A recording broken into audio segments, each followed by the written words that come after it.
And okay. Yep.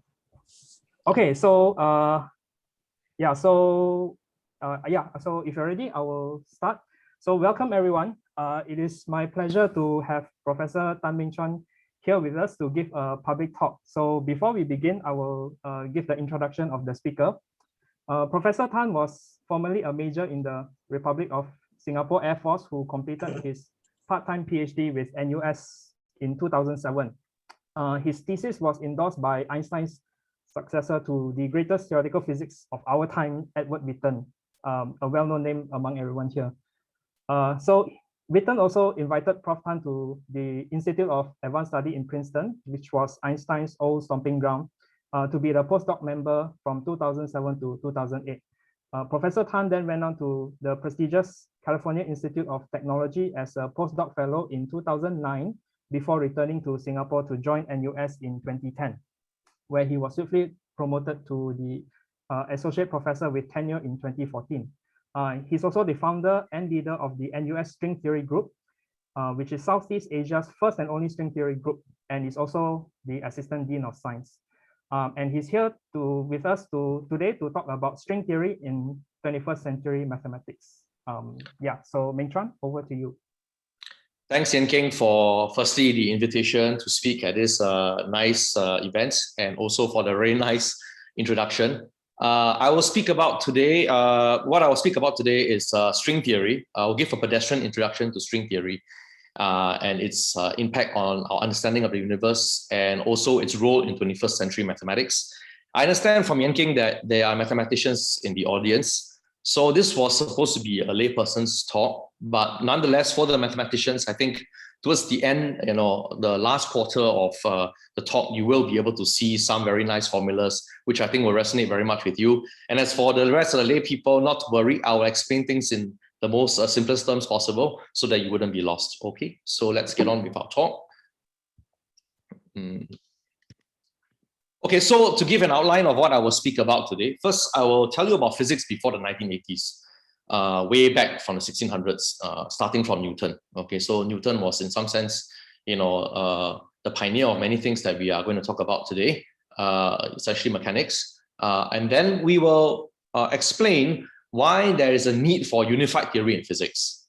Essentially, the need for unified theory in physics stems from our desire to understand what happens at time t equals to 0, right at the beginning of everything, right? The Big Bang creation, the universe. So that's why we need a unified theory of physics. I will explain why we need this unified theory of physics in a while. And then we'll go on to introduce string theory, okay, proper. We'll give you an introduction to string theory and its essential ingredients, essential features, and essential characteristics needed to understand the things that we will talk about later on in the talk.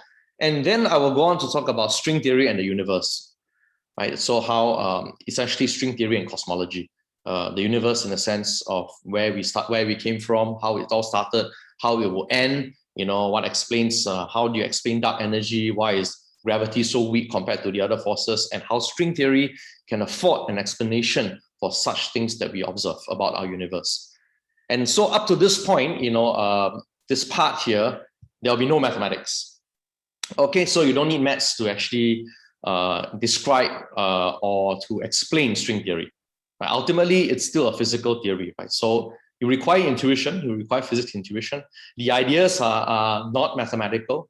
The mathematics come in only when you want to quantify, your ideas. Okay, that's where the math comes in. For example, relativity, it was born out of pure thought. It wasn't mathematical in nature at first. The principle of equivalence is what is behind relativity, as I'll explain later on. And that's not mathematical at all.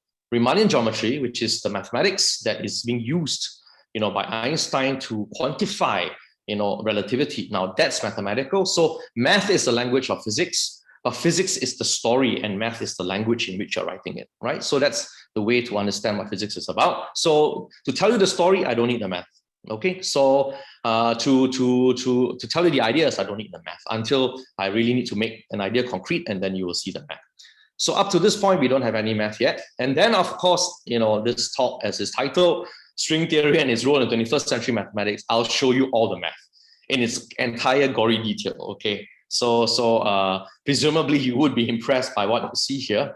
And for our math colleagues, you have any questions, I'll be more than happy to engage you, to tell you more about how string theory has influenced many areas of mathematics, from algebraic geometry to topology to number theory even, in recent times. And there would also, string theory has also led us to ideas about a third revolution in geometry. I will talk about what this third revolution of geometry is. Essentially, the first revolution was, of course, Euclidean geometry, by Euclid and people who studied spaces with coordinates that are flat. And then came Riemannian geometry, Gauss and Riemann, where you studied curved surfaces, and curved geometry. That's the second revolution. And then you have a third revolution, which I will explain to you what we mean by that. And that's inspired by string theory. Okay, and then I will conclude our talk with essential points in case you got lost along the way.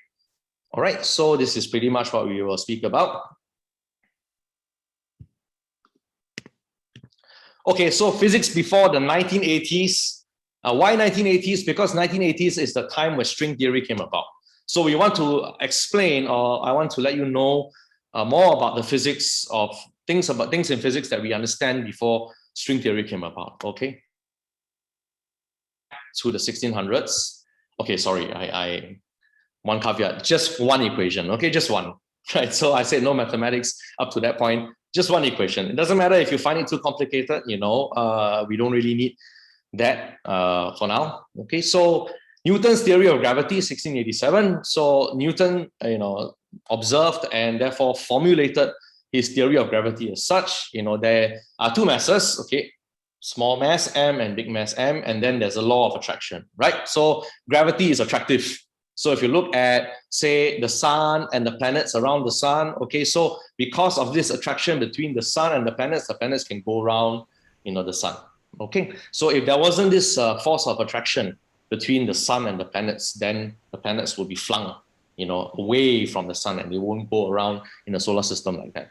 Okay, so Newton, he realized that gravity was always attractive, and then that it depended on the masses of the object. So if you have two objects which are, so you have two objects and depends on how massive each object is. If the bigger the mass of each object is, then this force of attraction is greater. So he did some experiments to figure it out, and eventually came up with this formula here. Okay, so this formula here, very simple. You look, there's an expression of m and m. So it just means that the force of attraction depends on the masses of the objects, and it's divided by the distance from each other. Okay, so when you divide by the distance, it will mean the following. If the distance is closer, then the force of attraction is greater. If the distance is further apart, the force of attraction is weaker, right? How do you see this? Very simply, right? This is simple, just logic, like half. Okay, is half bigger than 1/4? Yes, right? 1/4 is smaller than half, right? So you can see that whenever you divide 1 by something, if the number at the bottom is bigger, then the actual quantity is smaller, right? So half is 1 divided by 2. And that is bigger than 1 divided by 4. So you can see from this formula here, very simply, this is the distance between them. So the distance is very large. It's like 1/100 versus the distance that's very small, 1/10. So you can see that the force of attraction is much greater for 1/10 as compared to 1/100. So that's why 10 meters away, it's stronger attraction than something that's 100 meters away, right? So this is the formula that Newton came up. So the pertinent point about this formula is that it assumes that the attraction of gravity is instantaneous. So if you bring two masses together, instantaneously they feel the force of attraction. Okay, so that's what the Newton's theory of gravity states, that the force of attraction depends on the distance and the mass, and that its force acts instantaneously once the two masses are in view of each other. Okay. Okay, and fast forward, for 400 years since Newton, many things happened, of course, but we won't go through everything in physics. There was thermodynamics, which was the study of heat, study of fluids, fluid mechanics, and that all resulted in us building machines, essentially the Industrial Revolution. Okay, but we won't talk about that. But let's just fast forward 400 years. We'll just talk about the physics theories that will be relevant to us understanding string theory. Okay, so, and then fast forward to 1915, Einstein came up with a reformulation, or rather a more updated theory of gravity. Okay, so Einstein discovered, that actually this gravitational force, that Newton discovered is not really a force. It's a manifestation of this very deep statement called, the curvature of space-time. Okay, I won't attempt to give you a full explanation of this thing because it will take up too much time. But essentially, this picture here sort of gives you a rough idea, not a completely accurate one, but a rough idea of what it means when we say that.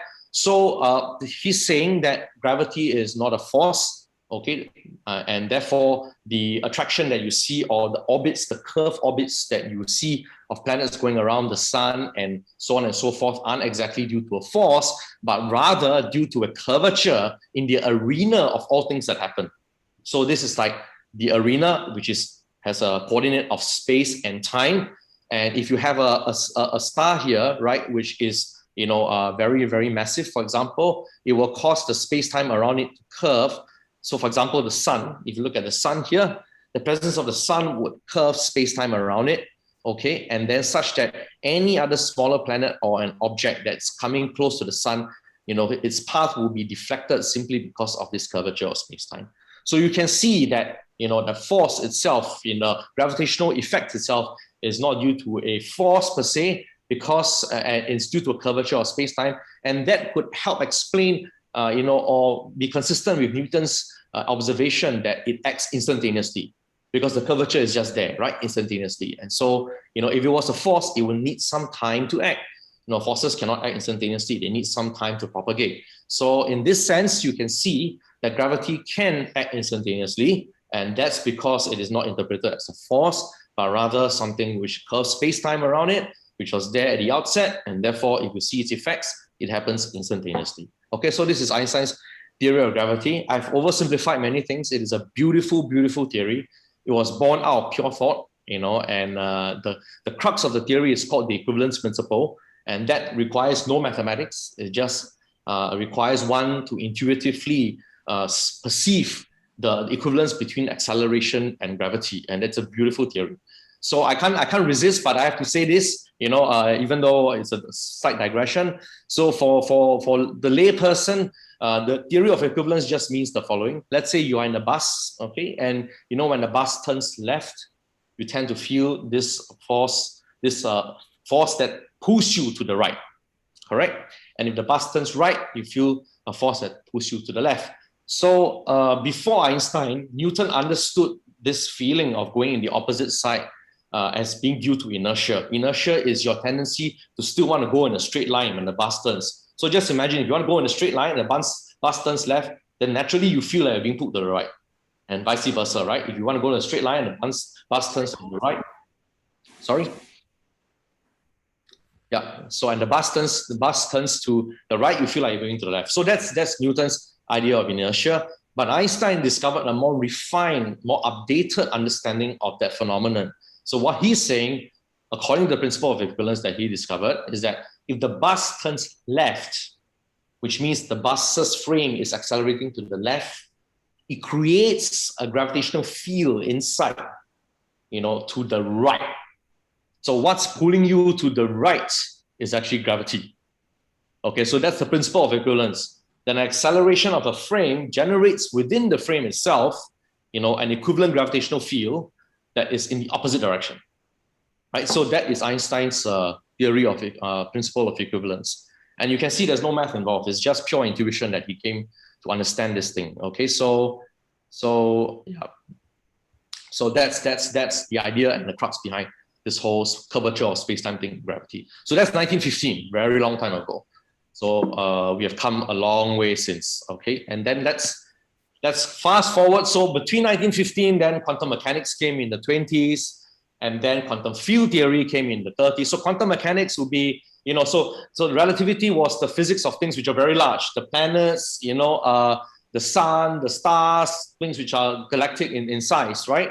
And then there was also, after 1915, in the 20s and the 30s, there was also a formulation of the physics of things which are very small. That was quantum mechanics, okay? And then when people wanted to study more than just one particle, quantum mechanics was in some sense the study of one small particle. But if you want to study many small particles, they had to elevate this idea of a point, to a field. A field is like a function, over the entire that has values over, all of space. And at different points in space, the function will have different values, and you can use a function or field in that sense to model, point particles that could be anywhere in space and time. Okay, so and that came about quantum field theory, and it all culminated in this thing called the Standard Model of the Quantum World in 1974. Okay, so essentially it is the quantum theory of all things which are small, and it involves, 3 of the 4 fundamental forces of the universe. So in the universe, there are actually, 4 fundamental forces. I mean, if you regard gravity as a force, it's one of them. Okay, that's the notion of a force. I mean, it has an effect of a force, so that's one of them. The other 3 would be, the strong nuclear force, which is the nuclear force that binds protons together in the nucleus. If you notice, the protons are all positively charged. So positive charges tend to repel, right? But it's still bound in the nucleus. And that's because the protons are being glued together by the strong nuclear force. Okay, so that's one force of the universe.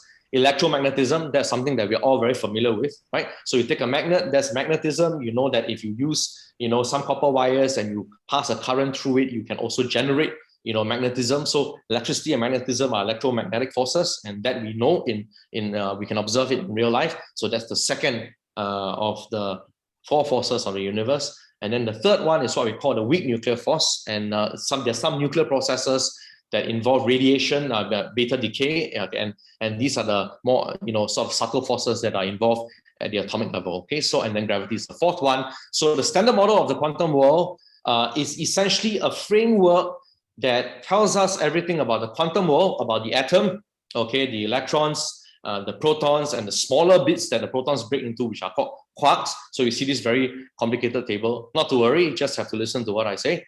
So it is the physics that tells us all about the atom, okay, and the forces that are involved in the atom, which are electromagnetism.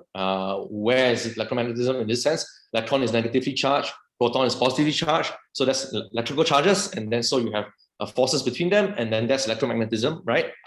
And then you have the protons which are bound in the nucleus, as I mentioned. That's a strong nuclear force, and then of course the radioactive decay in atoms, in beta decay, for example, and then that is where the nuclear force is involved. Okay, so it's a very sort of the Standard Model is a complete theory. It has been tested to high levels of accuracy, so it's our best model of the atom to date. And we discovered that the protons are not necessarily the most fundamental objects in the nucleus. You can break them down further into what we call quarks, and you see this very complicated table, of many different quarks, leptons, these different names. So essentially, they are essentially broken up. The quantum world is essentially broken up in 2 kinds of quantum particles. Okay, so you have the fermions, okay, essentially all matter, quantum particles which make up matter. Make up matter meaning, things you see, like the objects that we have, right? They are called fermions. Now, the forces which are involved in the interaction of the matter, they are described by the bosons. Okay, so essentially at the quantum level, you have fermions and boson particles. The bosons are the mediators of the force. For example, let's say electromagnetism. So that's mediated by the photon, right? By the quantum particle of light, the photon, and the photon is called a boson. Okay, so electromagnetic forces are mediated by the photon, and the photon is a boson. Okay, right? So you can see here the gamma here is a photon, and then the forces that keep the protons together in the nucleus, the strong nuclear force, the glue. Okay, those bosons are called the gluons. Okay, so these particles are mediators of force. So at the quantum level, when you have 2, fermions, which are matter particles, and if they repel or they attract, what's going on is that they exchange these boson particles in the interaction that either pulls them together or apart, or pushes them apart. Okay, so at the quantum level, the attraction and repulsion of something involves the exchange of such bosonic particles between the fermions themselves. Okay, so that is the interesting part about the quantum world. It's a very elaborate theory, but nonetheless very well understood and very well tested. And this was up to 1974. Okay. Now, so we come to the point of why we need to unify gravity and the Standard Model. So why do we need to unify the physics of things which are very big, like the planets and the stars, gravity and the motion and all that, and the standard model, which is the physics of things which are very, very small.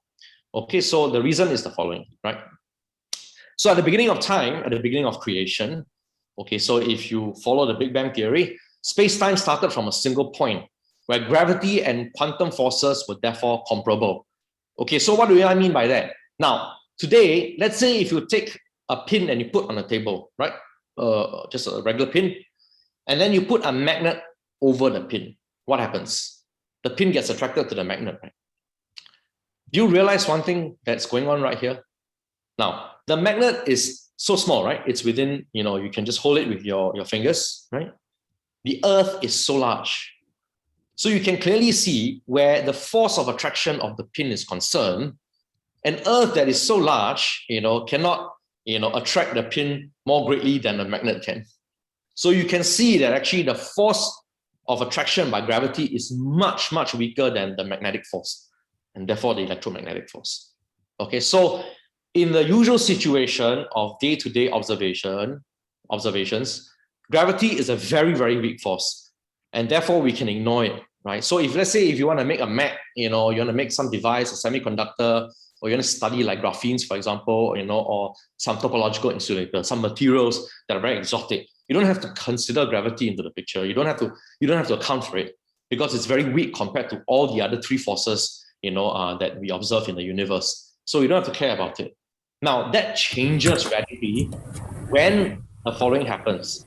Let's say all of space and time, all of the mass in the universe, the planets and everything, the sun and the other galaxies and everything, all that mass clumps into one and comes down to a single point. Just imagine, it wasn't just Earth that's attracting you now, it's all the other planets that are being crushed into a single point. Then gravity becomes extremely strong. Okay, so strong that it becomes comparable with the other forces already. So if we want to understand what happens at the beginning of time, where all of, all that we see in the universe all gets crushed into a single point, then we need a theory that allows us to explain, or rather to understand what happens when all the forces, the four forces of the universe, are actually comparable in strength and how they interact with each other. So you need a unified theory. So that is the reason why we need a unified theory of gravity together with the other three forces that work in the quantum world. And even, electromagnetism also works in the normal world. Doesn't need to be quantum. Okay, it's a long-range force. Electromagnetism is a long-range force, and it works in the normal world, right? So we see it also in the normal world. So that's the reason why we need to unify gravity with all the other forces. Okay. So, but there is a fundamental problem in doing that. Okay, so because there's an incompatibility of gravity as a theory and quantum theory. Because if you look at the structure for the mathematicians, I would say this. Okay, so the language of relativity, of general relativity, is geometry, smooth Riemannian geometry. Okay, but the language of quantum mechanics and quantum field theory and therefore the standard model is essentially Hilbert spaces and linear algebra, right? So they are, one's algebraic in nature, one is geometric in nature. So then even mathematical structures are incompatible. So that's the mathematical part, the language in which the theory is being expressed in. But even from a physics point of view, so as we said in Einstein's theory of gravity, space-time is smooth, right? That's the assumption. It's all smooth. It can be curved, it can be highly curved, but it's still very, very smooth. But quantum mechanics is, a theory which is random. So quantum principles are random. So at the quantum level, if we were to unify quantum mechanics and quantum field theory, and therefore the standard model, with relativity and gravity, and therefore gravity, it will mean that at a very, very small level, space is not smooth. It's going to be very indeterminate, very random, because the quantum principles are random in nature. Okay, when you compute something in quantum mechanics, it's not a definite answer that you get. You get a probability, basically. Whereas in gravity, it's a deterministic theory, meaning that you put in all the initial values into your equations, and then when you solve the equations, the answer is definite. It's not like a probability. It doesn't tell you a probability that something happens. So that is the incompatibility. It also means that the space at a very quantum level ought to be probable. It's not going to be a definite space. So in that sense, the space becomes random. So there is sort of this incompatibility of theories that people have struggled to grapple with. Okay, so what we expect, therefore, if quantum mechanics holds at the very small levels, we expect that the Planck length, 10 to the power minus 35 meters, that's 0.35 zeros, meters at a very, very small scale. Geometry of the space-time itself, the arena of all events, is actually not smooth, but rather it is actually, very foamy. It's like a space-time foam with all possible geometries occurring simultaneously, very random. Okay, so that makes Einstein's theory incompatible. We can't say that, okay, now with Einstein's theory, now we want to say what we want to modify it, or rather apply it to say something about the quantum forces. We can't do that. Okay, so that's the problem. So why else would we not need to unify the standard model plus gravity? As you mentioned, one of the motivations is that we want to understand what happens at the beginning of time.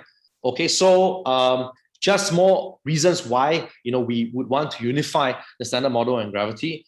In a nutshell, it's our pursuit of knowing everything. Human beings are very ambitious. We want to try our very best to see if we can understand everything in a very nice unified framework.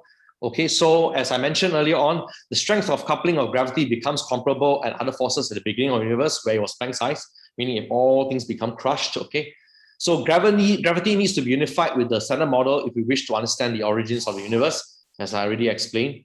So you can see here that quarks and leptons have different masses. Okay, so these are the fermions that you saw earlier on that make up the different matter constituents. They have many charges, many coupling constants. There are a lot of things. There are a lot of features about the standard model which we have to put in by hand, meaning that we have to look for experiments, conduct experiments, measure them, and then after that put in by hand into our theory. So we are hoping that we will be smart enough to be able to find a theory that can actually help us derive from first principles on a piece of paper the values of such things, the masses of different quarks and leptons, the charges, the coupling constants. All these things we have to measure experimentally. So even though the standard model is complete and it is well tested, there are things that in the equations of the standard model, there are all these things which you need to input before you can make the standard model equations work for you and compute. And these things have to be actually figured out experimentally.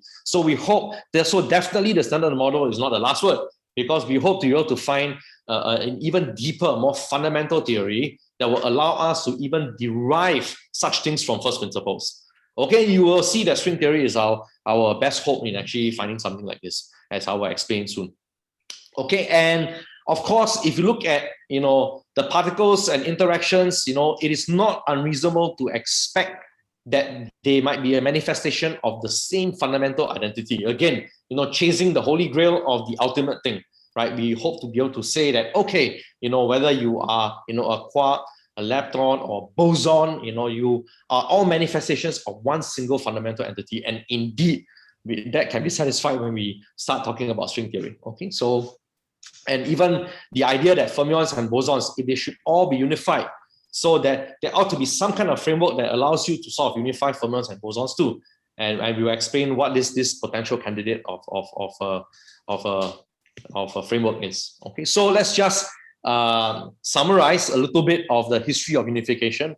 We're not done with the talk, but this is just a history of unification in physics. So you can see that people in the old days, we understood electricity, magnetism, and light, and then it culminated in electromagnetism. So Maxwell, he was the theoretical physicist who wrote down Maxwell's equations for electromagnetism. So this was done in the late 1800s. And then people did experiments and talked about radioactive decay of the atom, with beta decay and neutrino interactions. And then this culminated in what we understood as the weak interactions that came sometime in the 50s, okay, in the 50s and the early 60s, okay. And then, so people with this at hand and this at hand, they were able to unify, electromagnetism with the weak force, okay, into what we call the electroweak interactions. Okay, this was something that people did in the 60s. Okay, so and let's look at the other things. So after that, in tandem, people started to study the protons, the neutrons, things in the nucleus that involve the strong nuclear force that binds it, and then this culminated in what we call the strong interactions. And then the strong interactions together with electroweak interactions gave us the standard model, okay, which is in some sense like some kind of grand unified theory, because it contains this thing called a product of different non-abelian gauge groups. Okay, so that's just some technical term, not to worry about it. So essentially, combining this and this, we had an understanding of the weak nuclear force, electromagnetism, and then the strong nuclear force. Okay, very good. 3 out of the 4 forces we've understood in a single framework. Very nice. Then in the meantime, people who didn't want to work on things which were very small, sociologically, there was this occurrence. The people who worked on gravity and relativity didn't want to work on quantum mechanics because they felt that quantum mechanics was the framework of quantum mechanics being probabilistic, didn't sit well with them. Ironically, Einstein was one of those few people who felt that quantum mechanics was wrong because it was probabilistic.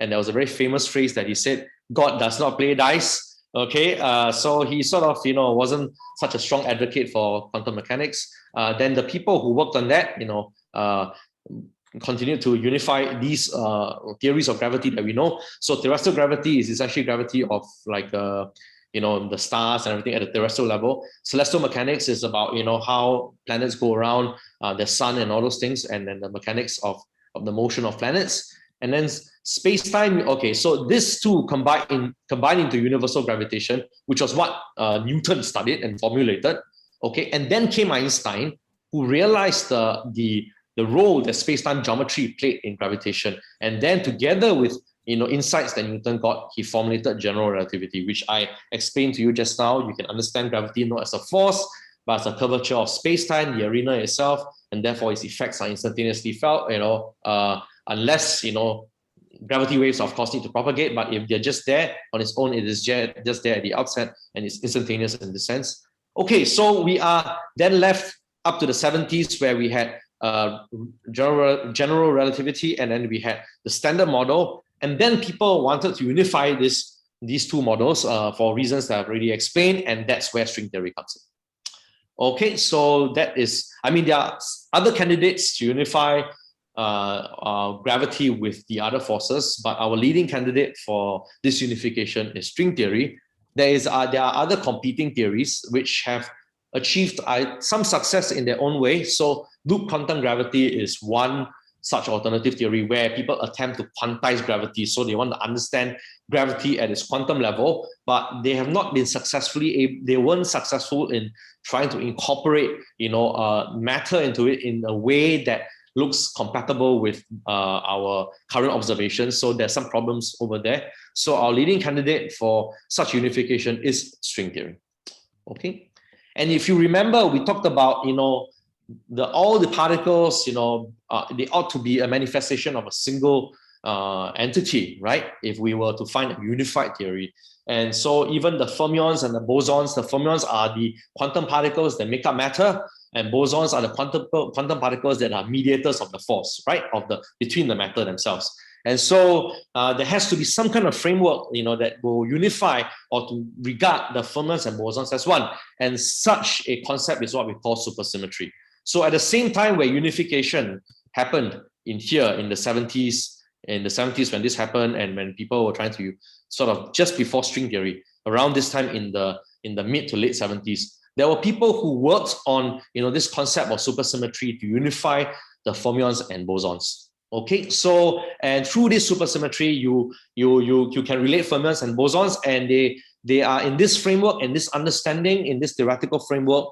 You see that the fermions and bosons come in pairs with equal masses. So what do we mean by that? For example, electron, that's something we all very familiar with, right? So an electron, is part of the atom, and it makes up the matter particles, the matter elementary particles of matter itself, right? The electron, and it has a super partner through supersymmetry, which maps it to a selectron. So there ought to be something that exists as a selectron, which is the partner of electron. Okay, so electron is a fermion because it's actually something that is part of a matter particle, and then it has a partner which is called a spectron, which is a boson. Okay, so and likewise for the photon, which is a force mediator, it ought to have a matter particle partner, super partner called the photino, and a quark and a squark. and the gluon and the gluino. Okay, so these are just names, but the point is that every fermion has a bosonic partner. And the thing about these partners is that their masses at this, they will have equal masses at the unification energies. That means at the beginning of space and time, at the beginning of the Big Bang, they have equal masses. Now, once they start to cool down, once the Big Bang starts to cool down, like now, the observable universe is, a much more cool version as compared to when we had the Big Bang. Then their masses will start to differ. Okay, and that has got to do with this concept called symmetry breaking.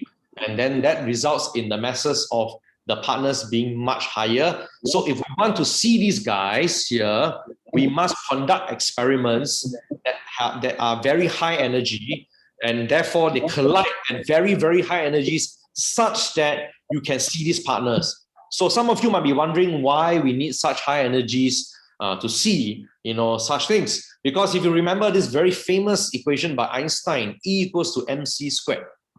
Okay, so this is where this equation will explain what I've just said. So if you want to observe something that has very high mass, so E equals to mc squared, it means the energy is going to be very, very high.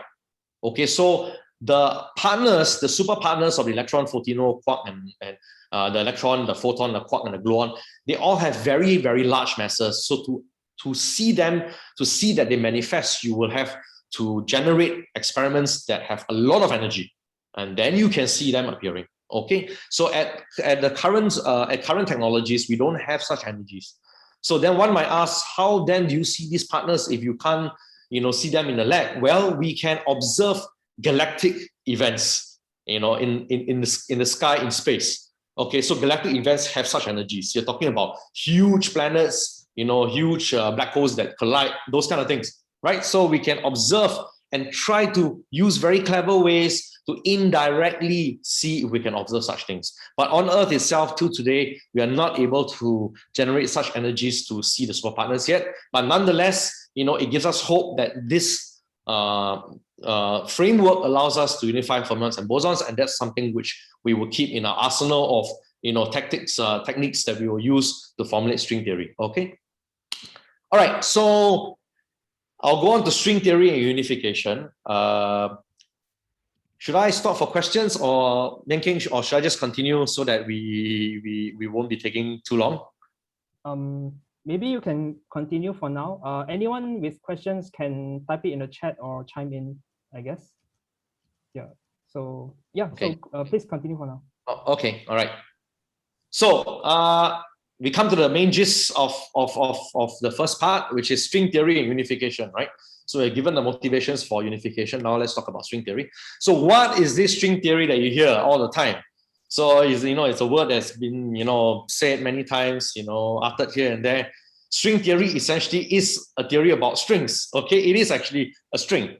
So where is this string? You might ask. Okay, so string theory tells us the following. Okay, so this is the main hypothesis of string theory. So every point particle is in reality a closed or open superstring. I mean, what do I mean by that? Now look at this thing here.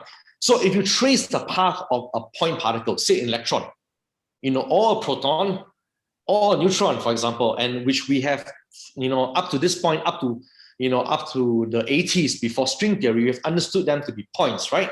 Point particles. So if you trace the path of a proton, an electron, or neutron in space, it will go something like this. Let's say if it moves. Now, string theory tells us that if you look more closely at what looks like a point, it's actually a very, very, very small string. Okay, so can you visualize that?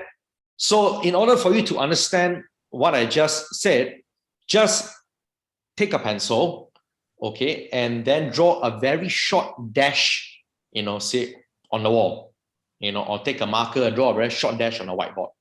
Now, if you look closely on the whiteboard, you can see that it's a very short dash, okay, or a very small circle. Just draw a small circle or a very short dash. You could draw a short dash or a very small circle, okay? And then when you start to stand further away from the wall or from the board, it starts looking like a point to you, correct? So what looks like a point from far need not necessarily be a point. It could have been a very, very short string, that's open, or close. So the point about string theory is that it tells us that if you investigate, if you try to see, point particles more closely, they're actually not points, but they're strings. Very, very, very small or short strings. Okay, so that is the whole hypothesis of string theory. And this hypothesis will very elegantly allow us to unify the gravitational force together with all the other three forces that work at the quantum level and beyond. Okay, so that's a very elegant way of unifying everything together. So, and string theory was actually discovered by accident.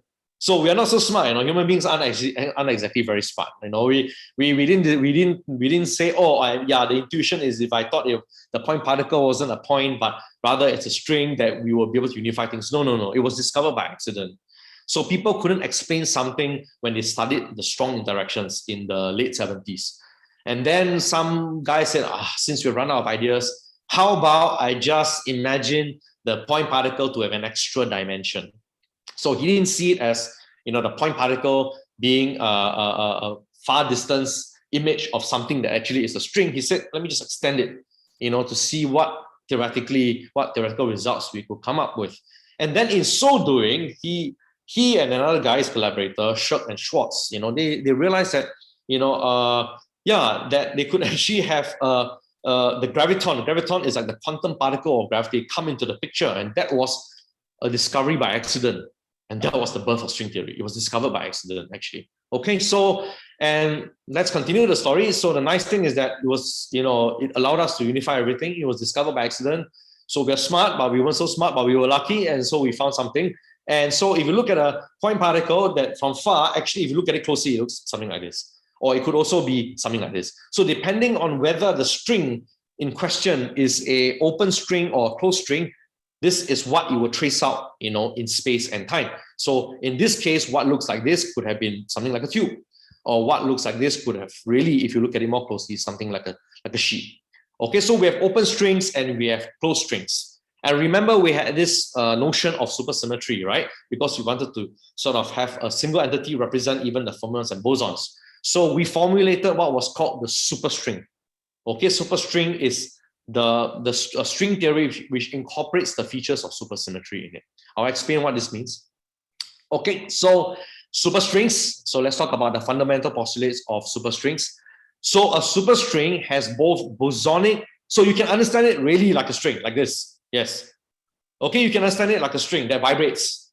Okay, that moves and wiggles and vibrates, and then it vibrates and all that. So, for those of you who play some music, the guitar, you can just pluck it and the different harmonics, different ways in which a string can vibrate with different sounds, infinite number of ways in which a string can vibrate. So that is string theory. Okay, it is a string that vibrates in different ways. And depending on the different ways in which it vibrates, if you look at it from far, it could manifest to you as an electron or a quark, or something else. Okay, so that's what string theory is about. Okay, so even for a photon, okay, the quantum particle of light, electromagnetism, right? So it was understood as a point at first. It's actually just an open string that vibrates in a certain way. So it vibrates in a certain way. From far, it looks like a point that manifests as the things that we already know now in, say, the standard model.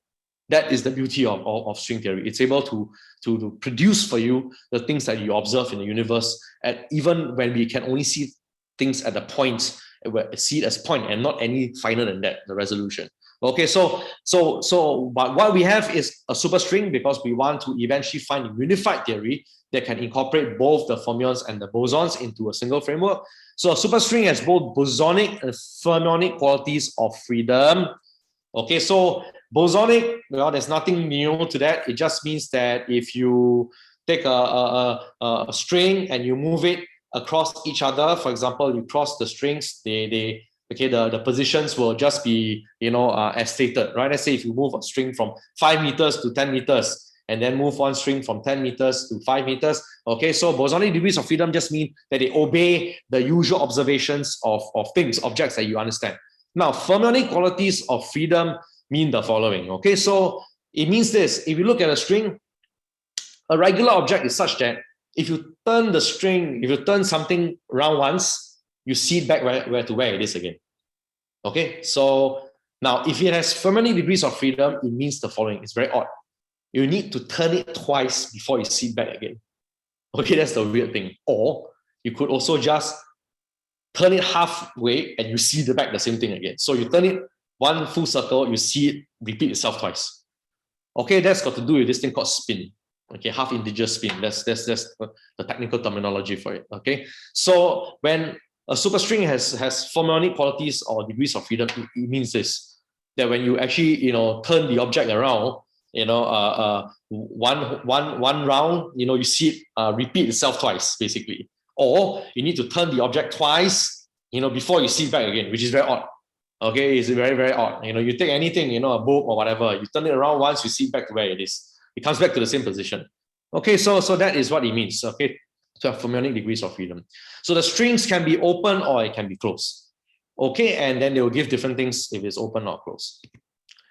Okay, so the beautiful thing is the following. So if you actually model your point particles as really, really very, very small strings, if you look at them more closely, right, then you realize that in this framework, there is a closed string whose vibrations, the most fundamental vibrations of this closed string, actually, gives you a point particle of gravity. So what I didn't say earlier on was this: as the standard model was being formulated, there were people who tried to understand gravity as a quantum theory also, right? So they were saying like, okay, just like electromagnetism and light, which has a quantum particle called the photon, maybe gravity, also the force of gravity, the effects of gravity are also mediated by some kind of quantum particle. And that quantum particle was called the graviton. So that was that was sort of like an interim understanding of, gravity at its very microscopic level. And then string theory came about, and with this closed string that has a certain sort of vibration, there is a certain vibration of a closed string that exactly reproduces, at far distance, the point particle of this graviton. Okay, that is a triumph of string theory. Okay, it very elegantly just produces this thing for us without even us expecting it to have happened. So that's why I say, string theory was discovered by accident. So we were lucky, we found it, and then the rest was string theory history. Okay, and this compelled many people to start working on the theory, because the hope that we would be able to find a unified theory where we would be able to understand gravity even at its smallest quantum levels, this is our chance to do so with this framework. Okay, so that's the beauty of string theory. It goes further to explain a few things. For example, if you mimic the point particles as strings, and then you start to study, okay, this point particle, the physics of it, then it reproduces for you Einstein's equations. So it tells the point particle. So by studying string theory and studying its properties, then it will tell you that this string ought to follow a path that was given by Einstein's equations. So that is another miracle of string theory. Okay, the Einstein's equations, all the things that we understood from the past just pops out in this thing. So that gives us the confidence that we are on the right track, onto something. Okay, something big, something much, more than we even envisage and realize. And indeed, it is, to me, to many of us now working, it's clear that string theory is not just a theory. It is a framework, it's a body of knowledge, and it will also have, very non-trivial consequences and inspiration for mathematics, which I will talk about, okay, at the end.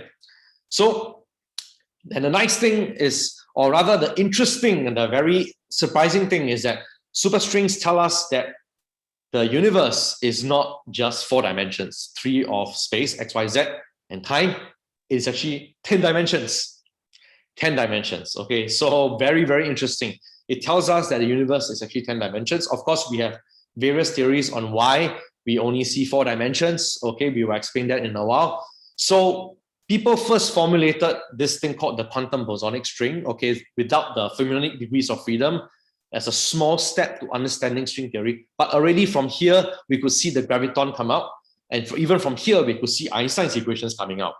Okay, and then in this theory, for this theory to be physically consistent, it tells us that space-time must be 26-dimensional. Now, that's crazy. It's like, we only see 4. What happened to the other 22, right? But we know this is not complete because we wanted, we know that the ultimate framework must be one which also is able to unify the fermions and the bosons, both types of particles, quantum particles, into a single entity. Then came the superstring, right? The superstring. So we formulated the superstring, added in fermionic degrees of freedom. If you remember, that means that if you turn the string around, it will only repeat itself, after 2 turns, or maybe repeats itself twice if you turn it like a one time around, a very odd kind of property, right? That doesn't happen with normal objects. Okay, and then they realized that, okay, if it's a quantum superstring, which is what we want, then space-time is 10-dimensional. Okay, still, very, very high dimensions. So what happened to the other 6 dimensions? I mean, we see 4, X, Y, Z. What happened to the other 6? Okay, but fortunately, there's still just one time dimension. So everything is as per it is. Time flows in one direction with one dimension, and that's very good. But what happened to the other, 6 dimensions in string theory, right? Okay, so one possibility and one hypothesis is the following. So at the Big Bang, all 10 dimensions, okay, you can think of 10 dimensions as the following. There are 10 loops, and these 10 loops are all orthogonal to each other. Okay, of course, we can't visualize something that's orthogonal beyond 3 dimensions. We can think of X, Y, and Z, but we can't think of another one. But logically, we can extrapolate and deduce that it's possible in a place where there are indeed high dimensions. You could have a 4th, 5th, 6th, or 7th circle that's orthogonal to each other. Okay, that is of course something you can't visualize, but you can logically extrapolate. Okay, so there were, at the beginning of time, at the Big Bang, there were 10 loops that were orthogonal to each other, 10 loops, okay? And so at the Big Bang itself, 6 of the loops might have been wound or confined by strings not to expand, okay? And then at the Big Bang, 4 of them were not confined, 4 of them including time itself, right? Was not confined, and then they could expand. They could expand and form the visible universe that we see today. Okay, so the 3 space dimensions and 1 time dimension, they could expand and forms the 4-dimensional space-time that we see today. Okay, and therefore the other 6 dimensions are all closely wound, still very microscopic, and they couldn't expand. Okay, so that's where the other 6 dimensions are hiding. So to better understand where these 6 dimensions are hiding, is the following. Okay, so you take a point in space. Okay, so you have the x-axis here, the y-axis here, and the z-axis here, right? So you have these 3, and then time. Okay, time, which is you can't see it in space, but it's in time. And then you ask, where are the other 6 spatial directions? So if you take a microscope that is sort of powerful enough for you to zoom in to 10 to the power minus 33 meters, okay, 33 decimal places in meters, okay, then you will see that at every intersection of the x, y, and the z axis, you will have these 6 dimensions that are being curled up here, that are orthogonal to each other. Okay, that's where it's hiding. So that's where it's hiding, all right? But the size of such dimensions are small enough such that strings that propagate, in our space can go through these 6 dimensions here and still manifest itself in the 4 dimensions that we can see. And that's where the richness of the theory comes in. The string can interact with the other 6 curled out dimensions to give us the properties of the point particles that we see. The point particles we see are really just strings, but we are seeing them from a far distance. That's why they look like points to us. Okay, so that's where the 6 dimensions are hiding. All right, so this is okay. It's not a very good drawing, but then I think my explanation hopefully was good enough. There are some, so some could expand, some couldn't expand, and then the other 6 curled out ones are what couldn't expand. Okay, so another way to sort of explain this, or rather to be more explicit about what we just said. So we have here, okay, so our 10-dimensional universe is what we call a product space. Means like 6 directions you can't see, 4 directions you can see, right? So as I mentioned earlier on, at every point on our four-dimensional space-time, you take a point, and every point there is a y6. Y6 is the curled out dimension. Okay, that's hidden from us because they are Planck size. Planck size is 10 to the power minus 33 to 35 meters. That's how small it is. It's all curled up. Okay, that's our universe. So where I'm at and where I can see is just this part here, which is flat. This part here, okay, which is curled up. We can't see because they're very, very small. Okay, so a visual sort of picture of such dimensions, curled up dimensions will be this. So you could think of this line here as the x-axis, the y-axis, and then the z-axis here. And then if you look at the intersection of the axis at every point, there will be the 6 dimensions here that are being curled up in a very special way. Okay, so, but we still have to figure out what, this 6-dimensional space is. That's where the mathematics becomes very interesting. Okay, these spaces are what we call Calabi-Yau spaces. Okay, Calabi and Yau are the names of 2 people. Okay, Calabi is Italian, Yau is Chinese. So Yau is a Fields medalist. He's an algebraic geometer. These are people who study geometry using equations. Okay, and then they were studying these spaces, these 6-dimensional spaces called Calabi-Yau spaces. And string theorists realized that the 6-dimensional spaces that are being curled up had to be Calabi-Yau. Because if string theory were to eventually give us the observed physics in 4 dimensions, then the 6 dimensions that are being curled up must have certain mathematical properties. Okay, I put the details here. I mean, for math people, you can look at it. For the layperson, it doesn't matter. It just means it has some properties, okay, some topological properties. Topological properties is something like, if you have a coffee cup, that's made of plasticine, and then you deform it to become a donut, we say that the topology is the same. Okay, so topology is the relation of spaces that can be deformed without tearing it. Okay, so people who study topology also study such spaces, and then we realize that such spaces are what we need so that we would be able to get the observed properties of the standard model. For example, the 3 generations of fermions, okay, that we see in experiments. Okay, so that is something which allows us to figure out that the 6 spaces must be these things called Calabi-Yau manifolds. And just for the mathematicians, since I understand there's some of you in the audience, okay, so mirror symmetry of Calabi-Yau spaces came from string theory. Okay, so in return, string theorists who are physicists by training, at first, we also gave mathematicians something to think about regarding Calabi-Yau spaces from the physics. Okay, so we'll talk about that later on. So exactly how small is a superstring? So I've given you the 10 to the power minus 35, but exactly how small is a superstring? Okay, the size of a superstring is as much smaller than the atom as the atom is smaller than the size of the solar system. That's how small the superstring is. As I'm reading this now, I'm still mind blown.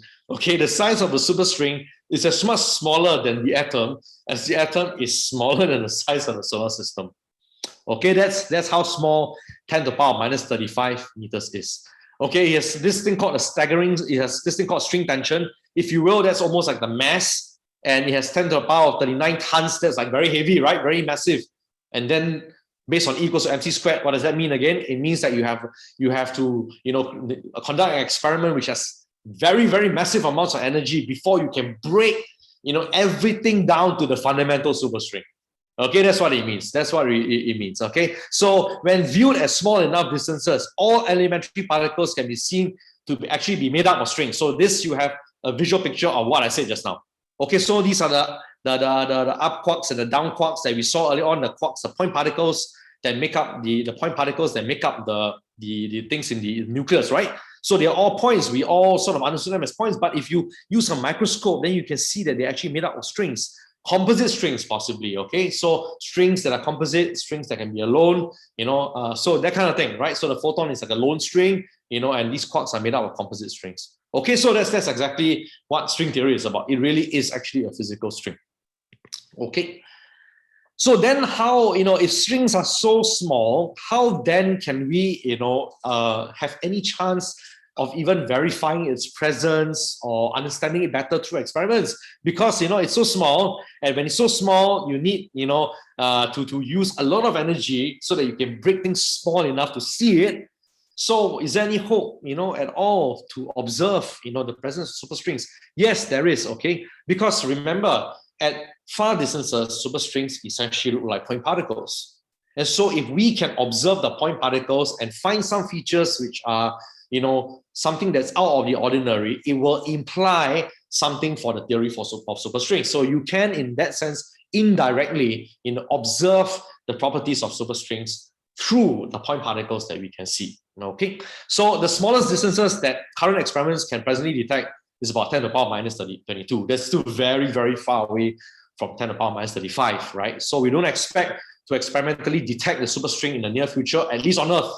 Okay, but in galactic events, whereby the energies are so high, much higher than this, we could smash things they could smash things, to even smaller bits and pieces than just 10 to the power minus 32 and 22. And so then we could observe indirect signatures from galactic events that will enable us to sort of make or extrapolate to make some connection with the consistency of superstring theory, right?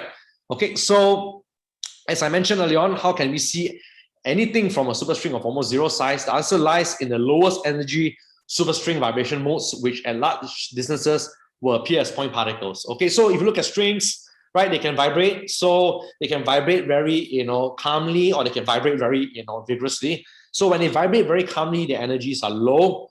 Okay, when the energies are low, okay, the very, very calm vibrations, from a distance, you can observe the properties. The more vigorous ones, they are finer, they have finer resolution. So that you need to go further microscopically to break them down further before you can see the more aggressive vibrations, which are need higher resolution. Okay, so the ones which, if let's say the wavelength of the string is, very large, then that you can observe, at larger distances. Okay, so we could still look at the low energy modes and a far distance version of the string theory, which is a point particle theory, right?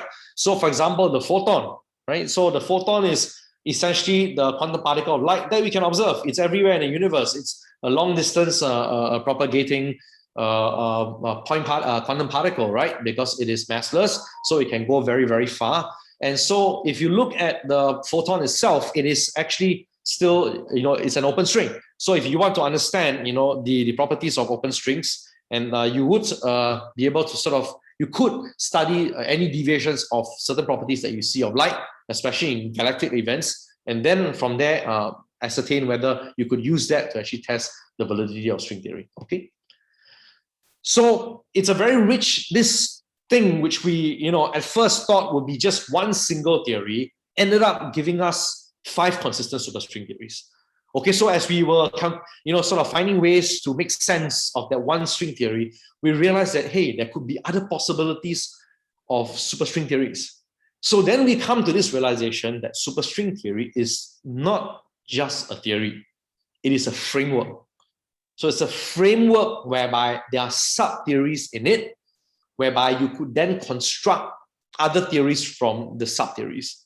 Okay, so that's our current understanding of string theory. In fact, it has 5 sub-theories here. Okay, I won't belabor and talk about them. These are just technical names for it. So if you look at quantum field theory, it's called a theory, but actually it's not. It's also a framework, right? Quantum field theory is a framework. So let's say, for example, today you want to describe graphenes in 2 dimensions. Then you could use the framework or the toolbox of quantum field theory, pick up a fermion, Dirac fermion, which is one of the sub-theories of quantum field theory toolkit, and then if you have some kind of a scalar field that's in the background, you could pick up a Planck-Gordon boson and put it inside and then construct a Lagrangian. Lagrangian is something which, physicists use to understand the dynamics of physical theories. And then, just restrain it to 2 dimensions because you are not talking about any degrees of freedom, in the vertical direction, for example. And then you have, a postulate, a theory for graphenes of a certain kind, that would describe that using the toolkit of quantum field theory. Now, string theory is something like this, but just that quantum field theory is a toolkit of theories of point particles, but string theory is a toolkit of theories of strings. Okay, so we have in trying to derive a single framework, a single theory, to describe gravity at a quantum level, we realized that, hey, we got other string theories coming out too. Okay, so for the people who are familiar with physics, it's like the Dirac fermion, the boson, and all the other things, the gauge photons, the gauge fields, and all that. So in quantum field theory, these are your sort of toolkit where you can mix and match, construct your Lagrangian in different dimensions for the dynamics that you want to understand, and then and so study it after that. So string theory is also like this. You have different ingredients here, different types of string theories, closed strings, open strings, which you can mix and match. Okay, and then, for 10 years since the 80s, people were studying these 5 different string theories and trying to understand them better. But we were, it was called an embarrassment of riches, because we started out wanting to get a unified, theory which describes everything.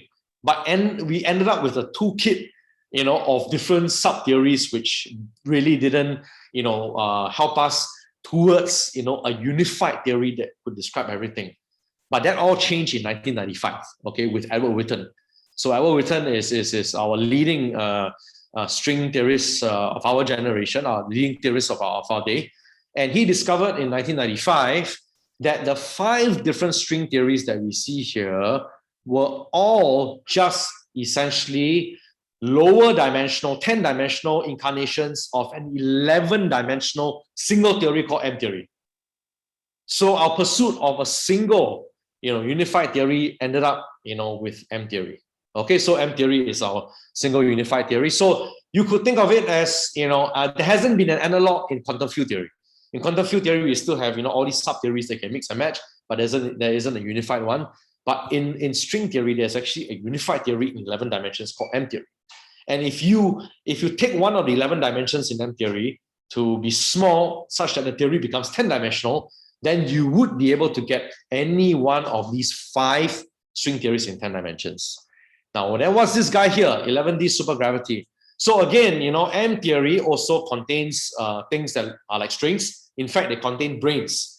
Because if you have a string, and if a string exists in one higher dimension, then it could grow a dimension. So a string could become a membrane, for example. So M theory is called M because one of the many reasons is because it is a theory of membranes, not just strings. Okay, and as a theory of membranes, it has 2 branes and 5-dimensional branes. Okay, they are essentially just these objects which are not just strings, but higher dimensional than strings. And then if you look at these things from a very far distance again, then it ends up being 11-dimensional supergravity. Supergravity is the point particle limits or point particle manifestation of M theory. That is, if you look at M theory at a far enough distance, these microscopic objects that we saw were strings or branes, they end up looking like points again. Okay, so that's the beautiful thing. And you get a point particle theory that's 11-dimensional. It's called supergravity. And why is it put in this corner here? That's because in the early days before string theory, this was in fact our best hope for unification.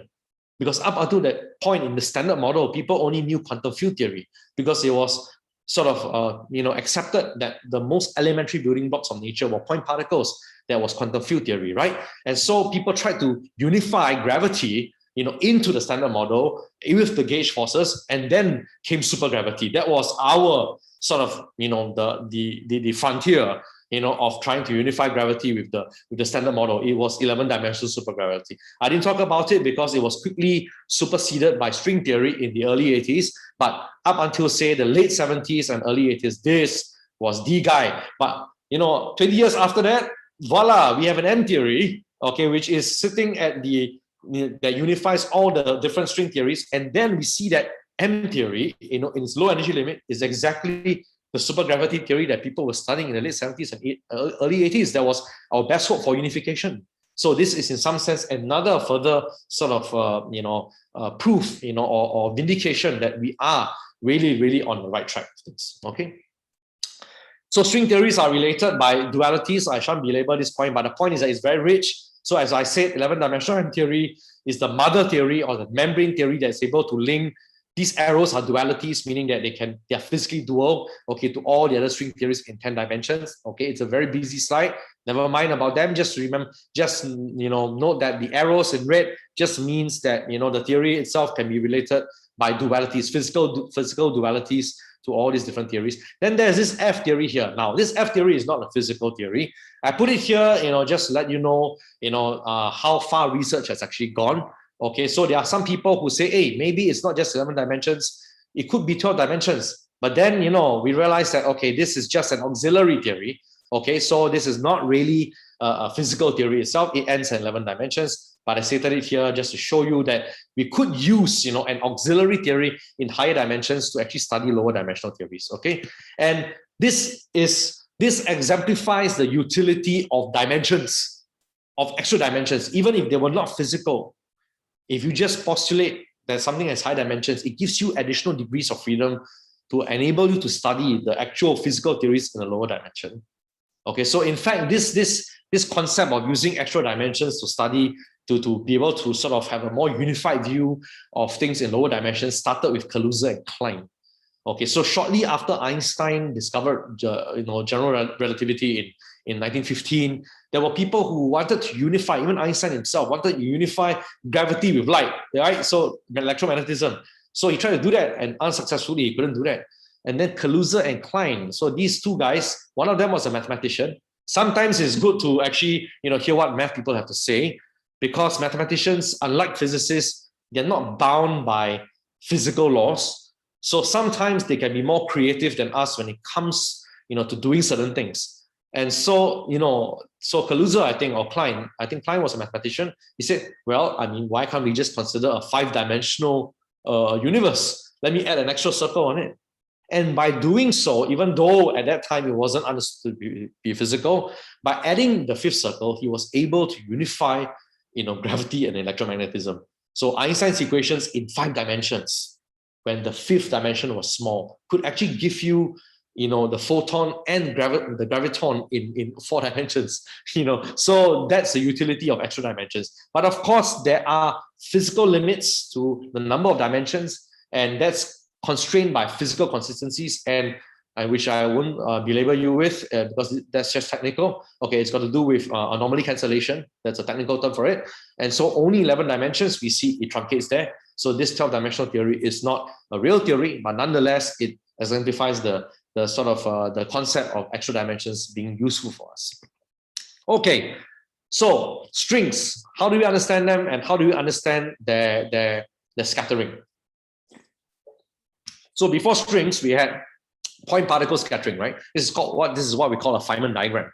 Okay, so it's a diagram of just 2 particles that come together, hit each other, and there's this virtual particle here, and then they scatter off.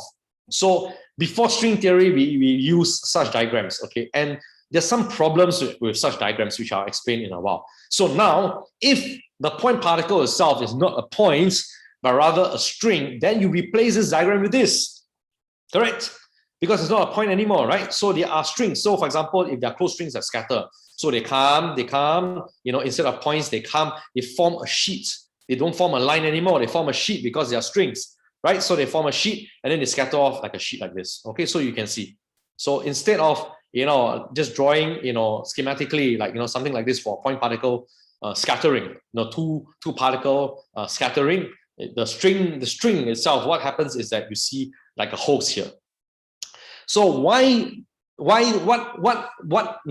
additional insights do we get if we actually understand the strings scattering to be such things? Well, in quantum field theory, therefore the standard model, okay, our point particle theory of the quantum forces, we had to compute, the scattering amplitudes. Scattering amplitudes are like the answers to what happens when 2 particles hit each other and then scatter off again, right? We want to compute something. We want to know, what is the probability that such processes will happen, that if this particle and this particle comes together and scatters off. We want to compute the probabilities of such, occurrences in the atomic world, right?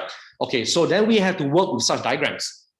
But the problem is this now. This diagram actually, which is what we call a Feynman diagram, is actually a representation of a mathematical calculation involving an integration, okay, some calculation that involves summing up things, okay, and in the expression itself, you have to divide by the distance that the particles, like say the distance between this and this, for example, okay. So you can see obviously they touch each other, right? So it means the distance is 0. So then the mathematical computation for this guy is something like 1 divided by 0. And that's infinity. Anything divided by 0 is infinity, right? Because 0 is like, so for example, like 1 over 10 is 0.1, 1 over divided by 100 is 0.01. So if 1 divided by infinity is like 0.000, it's like 0 basically. Sorry, then the inverse, right? So 1 divided by 100 is 0.01, 1 divided by 10 is 0.1. So as the bottom gets, smaller and smaller, 1 divided by 0 is infinitely large. So it blows up. So it doesn't make sense. So people have, sort of invented tricks, to sort of allow us to compute a finite answer. And that's called renormalization in physics, right? A big word, doesn't matter. But the point is that even though quantum field theory gives us, answers that are correct, that agree with experiment, of course, up to some decimal point, not absolutely, okay? It actually is a problematic theory, in the sense that we have to do some tricks, to mathematically compute a sensible answer.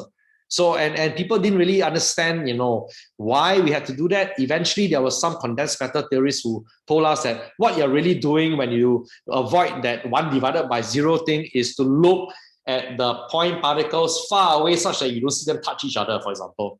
Okay, and then from there, you interim, find a way to get the answer by just black boxing out the part which they touch each other. So the culprit, the problem with a point particle theory is that they touch each other, and that is the culprit. It gives nonsensical answers that we have to deal with it by censoring out this thing, if you will.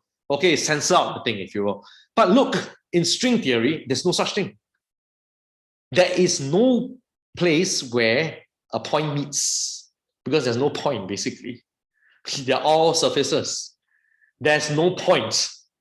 There is no such thing as 1 divided by 0, because there's no place where there is 0 distance between the sheet to itself. Like, no place. Like, there's no such thing. Okay, and that is another triumph of string theory. We will not run into these problems that we had using a point particle theory. If we run into problems, it means that this cannot be the last word. Therefore, this is most likely the last word. Okay, that we don't have to actually do renormalization and those tricks to actually get, a final answer for string scattering. Okay, so that's a nice reason why string theory seems to be on the right track. Okay, so as I mentioned, we are talking about strings and all that, but are there also higher dimensional objects, than strings? Yes, there are. There actually are. It's very rich. Okay, so in fact, after further studying string theory, we realized that we can also have brains. Brains in the sense of membranes. Membranes are like one-dimensional extension of a string. A string is like what we call a one brain. And then a membrane is what we call a two-dimensional brain. Then 3 brain, 4 brain, 5 brain, 9 brain even. And once we have brains, we can even have strings that are open that get attached to the brains. Okay, so the dynamics of the strings become very rich. Okay, so you can understand the brains as follows. So this is like a brain, for example. Okay, in the whole 10-dimensional string theory, this is just 3 dimensions. Obviously, it can sit in 10 dimensions. You can have a brain that's 9-dimensional and you still fill up the 9 dimensions in string theory. It's okay, right? So having 10 dimensions or 11 dimensions is something which allows many different things to exist. So you can see that, this is a brain, for example. Okay, brains are much heavier than strings, so they can't really move as flexibly as strings. Okay, so closed strings can hit the brains, and when they hit the brains, they can actually split up and become 2, open strings like that. Okay, and then the 2 open strings inside can recombine, and be emitted out of the brain again.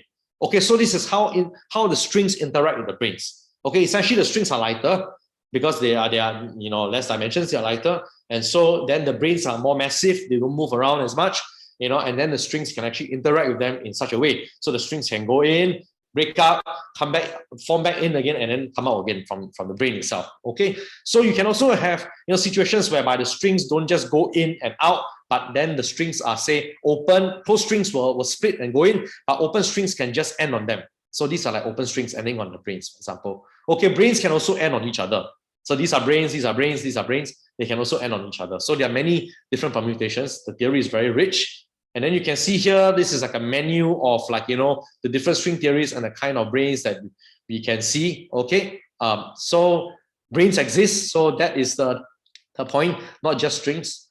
Okay, and so we will see later on that the fact that brains exist, we can actually come up with different models for cosmology of the universe, and with very, very non-trivial implications. And you can even also understand why gravity is such a weak force, right? We saw earlier on, gravity is such a weak force. You put a magnet over a pin, the pin gets attracted by the magnet, but Earth is so big, but yet the Earth cannot attract the pin more strongly than a magnet, right? So gravity is very weak, and all these things can be explained, from the fact that there are brains in string theory.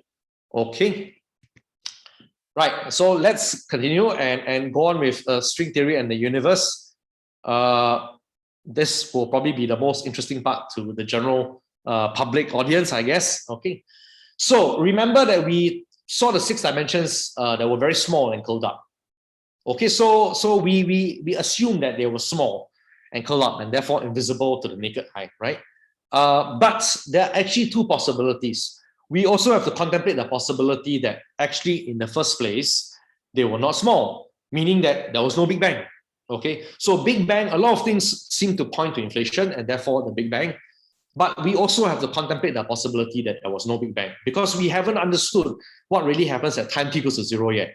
Until that is settled, we cannot say for sure 100% that it was the Big Bang. And so if it wasn't the Big Bang, if there wasn't a Big Bang, then the idea of these 6 dimensions being very small is not going to work, right? Because it worked on the premise that there was a Big Bang, 10 dimensions were all curled up, 6 were kept very tight, they couldn't expand, and the other 4 expand, and we see the visible universe, and therefore the other 6 dimensions are very small, we can't see it. But if there was no Big Bang at all, but string theory still tells us that we need 10 dimensions, that 10 or 11 in M theory. And so, and that derivation of the number of dimensions in string theory is independent of whether there was a Big Bang or not. It was just on string theory itself.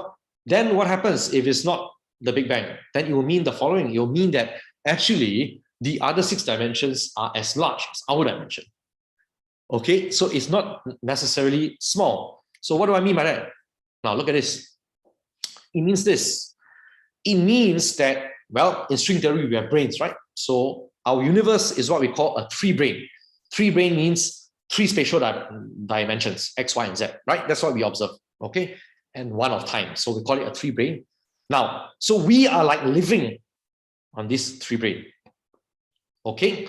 And then the other orthogonal directions, okay, here you can only visualize 1 orthogonal direction, but in string theory, there are another 6 orthogonal directions. That's where the extra dimensions are, perpendicular to our world. So we can't see it because we are living inside this guy here, okay, a 3-brane. Okay, so we are living here. So this is where the other postulate, where the dimensions are actually large and not curled up, then it is actually this brain worlds scenario. We call it the brain worlds universe scenario, okay, whereby we are living inside here, okay, trapped in this 3-brane here. Okay, there's always a time, somewhere, but then the 6 spatial directions are orthogonal to us, and therefore we cannot see it. Now, and all the point particles and the closed strings that we see are because of either open strings ending on it, and we see point particles, or closed strings going inside the brain, as we saw earlier on. It can go inside, and that's how we observe things in the universe. Okay, that's 1. Number 2, there are several brains, not just 1, several. So this points to a parallel world scenario, that our world is not the only world. Okay, it's very interesting. It has very interesting consequences for cosmology, right? So we are not the only world. So in this scenario, we are not the only world because we are living here. There could be a copy of us living here, here, here, here, here. So there could be copies of us, all right, living in the other parallel worlds. Very interesting. Okay, so this parallel brain worlds scenario gives us a very interesting and compelling reason why gravity is such a weak force compared to all the other forces, right? So how do you understand this? For example, we are living here, or rather we are living here. Okay, there'll be some companion brain somewhere, like we are paired with a parallel world. Okay, so what happens is the following. So these are the extra 6 dimensions orthogonally. So you can have closed strings, and remember, closed strings are the ones that give us the graviton, the mediator of the gravitational force, right? And these closed strings can hit the brain, but remember, closed strings tend to break up when they hit the brain. Okay, so they get transformed from a closed string into an open string. Then it means they fail to become the graviton. So very few closed strings actually get into the brain. There are some that they don't break up, but most of them actually break up. And then they are left with open strings. And what are open strings? Open strings are essentially the strings that give you the point particles that mediate the other forces. electromagnetism, the weak nuclear force, the strong nuclear force. So there are a lot more open strings than there are closed strings, which then explains to us why gravity is such a weak force in our world as compared to all the other forces which are mediated by open strings. Okay, so this is a very elegant explanation why gravity is actually weak. Okay, of course, these can recombine and be emitted out, but that's emitted out of our world already. And then you can go back to the other parallel world and do the same thing. So as you can see from this graph here, okay, so the gravitational, sort of the number of closed strings start to decay to become very small once it enters our world. So that explains why gravity is such a weak force compared to the other forces. So this model elegantly gives us an explanation of that. Okay, as to why gravity is such a weak force, and we can ignore it. Okay. So that's the parallel brains world scenario. But there's another possibility. Okay, so it's not settled yet which is the correct one that describes our universe. Again, we must understand string theory and M theory fully before we can nail down which one is the correct one that describes our universe. This is called the colliding cosmic brains scenario. Okay, this involves M theory. Okay, this involves M theory. So that was string theory, but remember the mother theory is M theory. So a lot of people are saying that this is probably the correct one because we're looking at M theory. So M theory is 11 dimensions. So just think of it as this. Think of it as the following. Think of it as the 10 dimensions being one brain, and then the 11th dimension being like the one more orthogonal direction here. And then on the other side of the other dimension is another brain. So you have just a pair of 10-dimensional brains.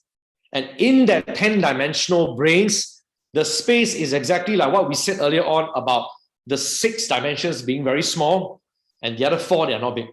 They're very big. Okay, so it still tells us that it is the 10 dimensions of the world that we live in is still 6 very small dimensions and 4 very big ones. So we are not in the scenario where the actual dimensions are big. We are still in the scenario where it's small. Okay, so that's one possibility. So what is happening is this. Okay, so we have just 2 brains that are 10-dimensional. Inside here is the 6 that are very small, and the 4 that are very big. And then you see these brains, what happens with these brains is the following. They collide into each other like this, and then they bounce off again. Okay, so and then it happens once in 2 to 3 trillion years. Okay, so like this. So this is the cyclic universe model in M theory. Okay, so you have the flat empty universe first. So these 2 brains, they are 10-dimensional, are attracted along the 11th dimension. Okay, attracted like that. So once they start to attract, then the gravitational pull, because the brains are very heavy, right? So they're very massive. So there's a gravitational pull. They start to deform each other, and then you start to see ripples because they start to deform each other. And then they actually collide and hit each other. And then people like us living in a 10-dimensional universe inside here start to see what looks like the Big Bang. Okay, but really what's happening is because of a collision of the brains of the world we are living in and its parallel partner. Okay, and then once it hits, it will start to repel again. Okay, repel, and it'll start to cool, and then everything starts to cool, and then that's the cosmic expansion that we see of the universe when things start to go apart because they start to cool down. Okay, and then we see the current universe where all the stars and galaxies are being formed. Okay, and then we observe dark energy, right? Whereby, for some weird reason, gravity, instead of, it's supposed to be attractive, but it's something that's sort of pushing, the universe apart, and that we attribute it to dark energy. And so this part where the brains start to, repel each other again, then you will see this repulsion also within the brain here itself, and that would explain the dark energy part of our universe. Okay, the repulsion, and then it goes. It disperses so much, that it becomes an empty universe again, and the cycle starts again. Okay, so this is called a cyclic universe theory. Okay, so in this case, it has only one parallel universe, not many parallel universes. And the point is that the 6 dimensions are still small as we explain it, and everything that we understand, that we observe of the Big Bang is actually due to the fact that the worlds are colliding, and then therefore simulating a Big Bang in the universe that we live in. Okay. So as compared to the Big Bang and this cyclic universe theory, the actual Big Bang, let's say if the postulate is true, that there weren't such parallel brains. It was just like, everything starts from one point like that, and versus this. There are some differences being predicted of this cosmic background radiation, things that astronomers can actually test. So this theory can also be tested. The point is that it can be tested because there are features which differentiate itself from the Big Bang. Okay, so that's something that we can also test, and that's great because that will also mean that there is an experimental way to actually verify string theory and at least its relevance in the cyclic universe picture here. Okay, so to summarize, okay, so what we talked about, okay, so to summarize, we have gravity, okay, which is what we call a classical theory. So classical theory just means, historically, it just means theories before 1920, and normally those theories which explain physics of things which are very big. Okay, then post 1920s, which is modern in the sense, in the timeline, we have quantum theories which explain things which are very small. So we have the Standard Model, which explains everything about the atom, okay, and its interactions with other atoms and with things within the atom itself. Okay, so that gives you the Standard Model. So these two, we try to unify it, and we got superstrings, okay, which we explain, with this diagram here, the scattering diagram. The strings could be open, it could be closed, and we also have brains. Now, independent of superstring theory, once we understood gravity and its sort of celestial effects, as being the curvature of space-time, people could study cosmology. So people who didn't want to study anything to do with the quantum, they would just go into the cosmology, and then you could study the stars and the planets, the fate of the universe, and all those different things. But now with string theory, which affords the presence of brains, we could also combine, string theory with cosmology in what is known as string cosmology, okay, to understand string theory through cosmology. And then we have this colliding brains scenario, which we just talked about, and also the parallel, brain world scenario of parallel worlds, more than just one parallel world, but many parallel worlds. And then the fact that, explaining the fact why, the very pertinent fact that gravity is so weak compared to the other forces.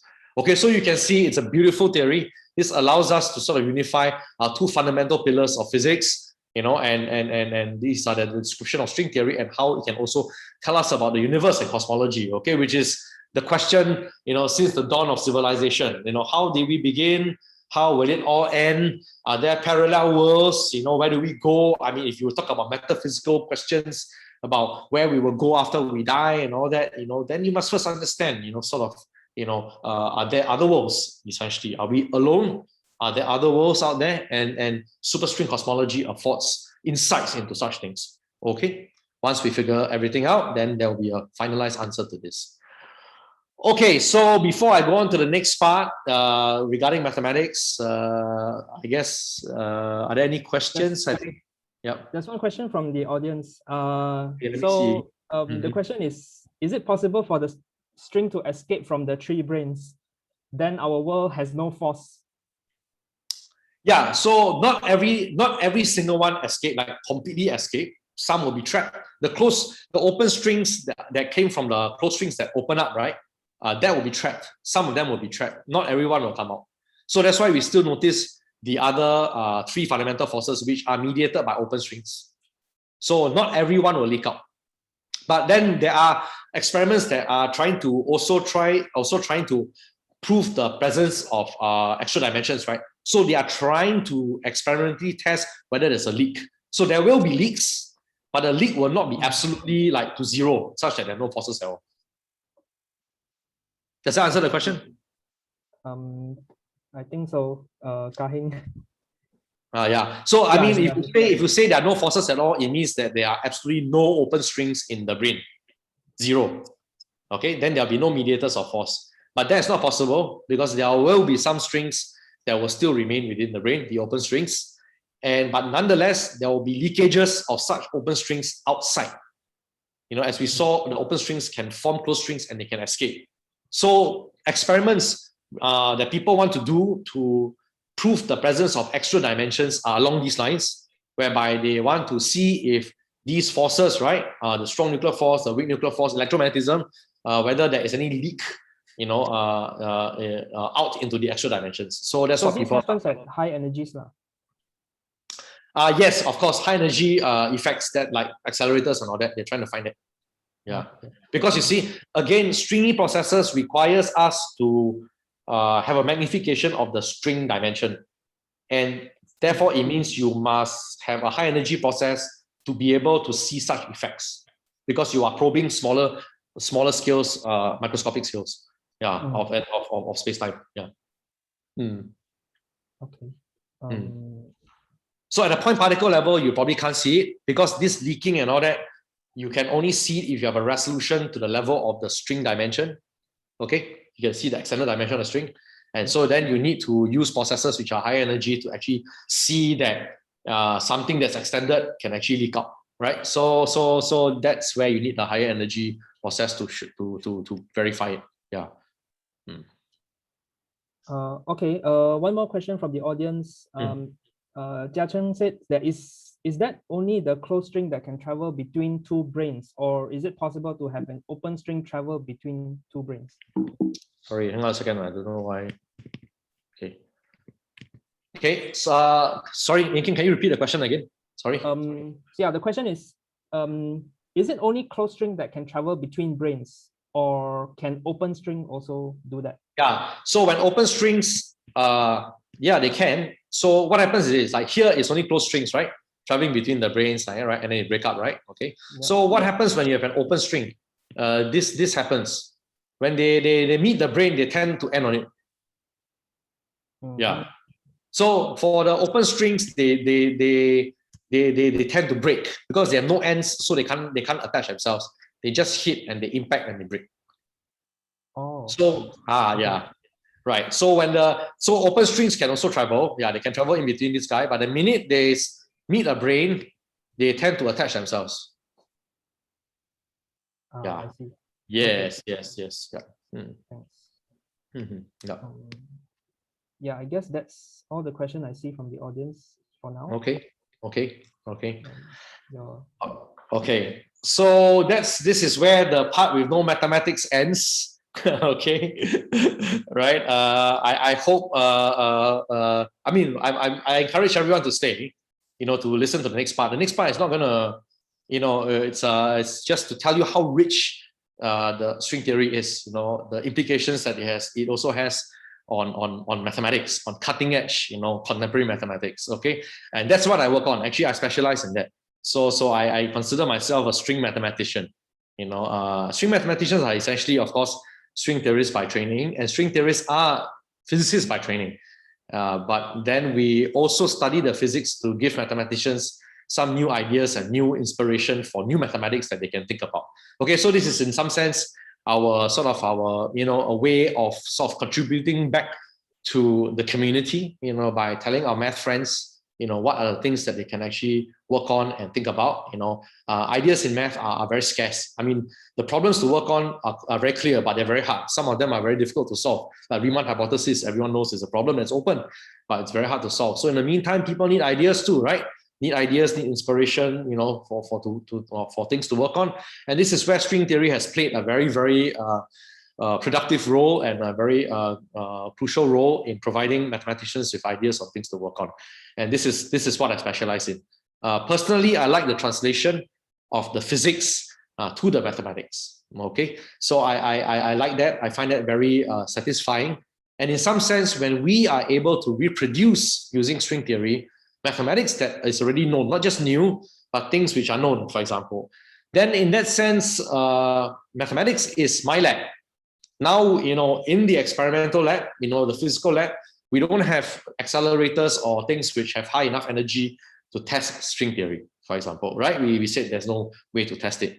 And so for me, the next best test would be another absolute truth itself, which is mathematics. Okay, so for example, let's say Pythagoras theorem, it was true 2000 years ago, it'll be true another 10,000 years later. Okay, that the hypotenuse squared is the side square plus that square. Okay, so that is it's a truth in itself. It's a universal truth in itself. And if we study a physical theory and we manifest, some, relations that came about because of our physical principles, and that, is consistent with, say, for example, Pythagoras theorem, then to me, the math has become the lab. because that's a truth in itself, an absolute truth in itself. And if we use some principle in string theory to say that this square equals to that square plus that square, and we get this, then to me, that principle, in itself contains a truth that's absolute. And that is my form of verification, of string theory. And that was what started me on my journey into string mathematics, because I wanted to corroborate, the physical results that we got with something that was also in itself an absolute truth, and that was mathematics. But the interesting thing is, once you get to that point of making contact with mathematics, then you realize that you could go on further by, using, expanding the physical analysis of the system, and then coming up with more relations that spring from the first one. And then you start realizing that it gives you new mathematics, and then mathematicians start to sort of try to, they take our word for it, they try to corroborate such things, and then they realize that we are right. So there's this very uncanny, link between math and physics. It's almost like they are manifesting a universal truth in different ways. And in the toolkit of a physicist, because physics is, there are more dimensions in which you can play with, sometimes, fortunately, we can uncover more things than, say, our math friends who are, very precise and very rigorous. That's what they're supposed to do. We trust them wholeheartedly because they're rigorous and they're precise. But that also means that they are more specialized and more confined, and that makes them harder to sort of, see in a more broad-reaching kind of way. So that's where string theory also plays a crucial role in 21st century mathematics. Okay, so everything that I've just said, is for the benefit of our math friends who are in the audience. Okay, to that you understand the posture of string mathematics and where we are heading today. So let me just continue with it. I would not advise, but I would urge even the people who don't know any math to stay, because the conclusion is something which I think it will resonate and it's interesting to everyone. Okay, so never mind all these words. These are just like, just jargon.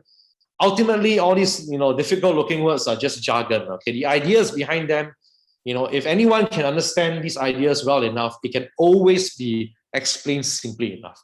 Okay, so my sort of mantra is that if you don't understand something well enough, if you can't explain something simply enough, you don't understand it well enough. Okay, so high level language is just jargon. Ideas are actually pretty simple. Okay, so string mathematics. So what is this all about?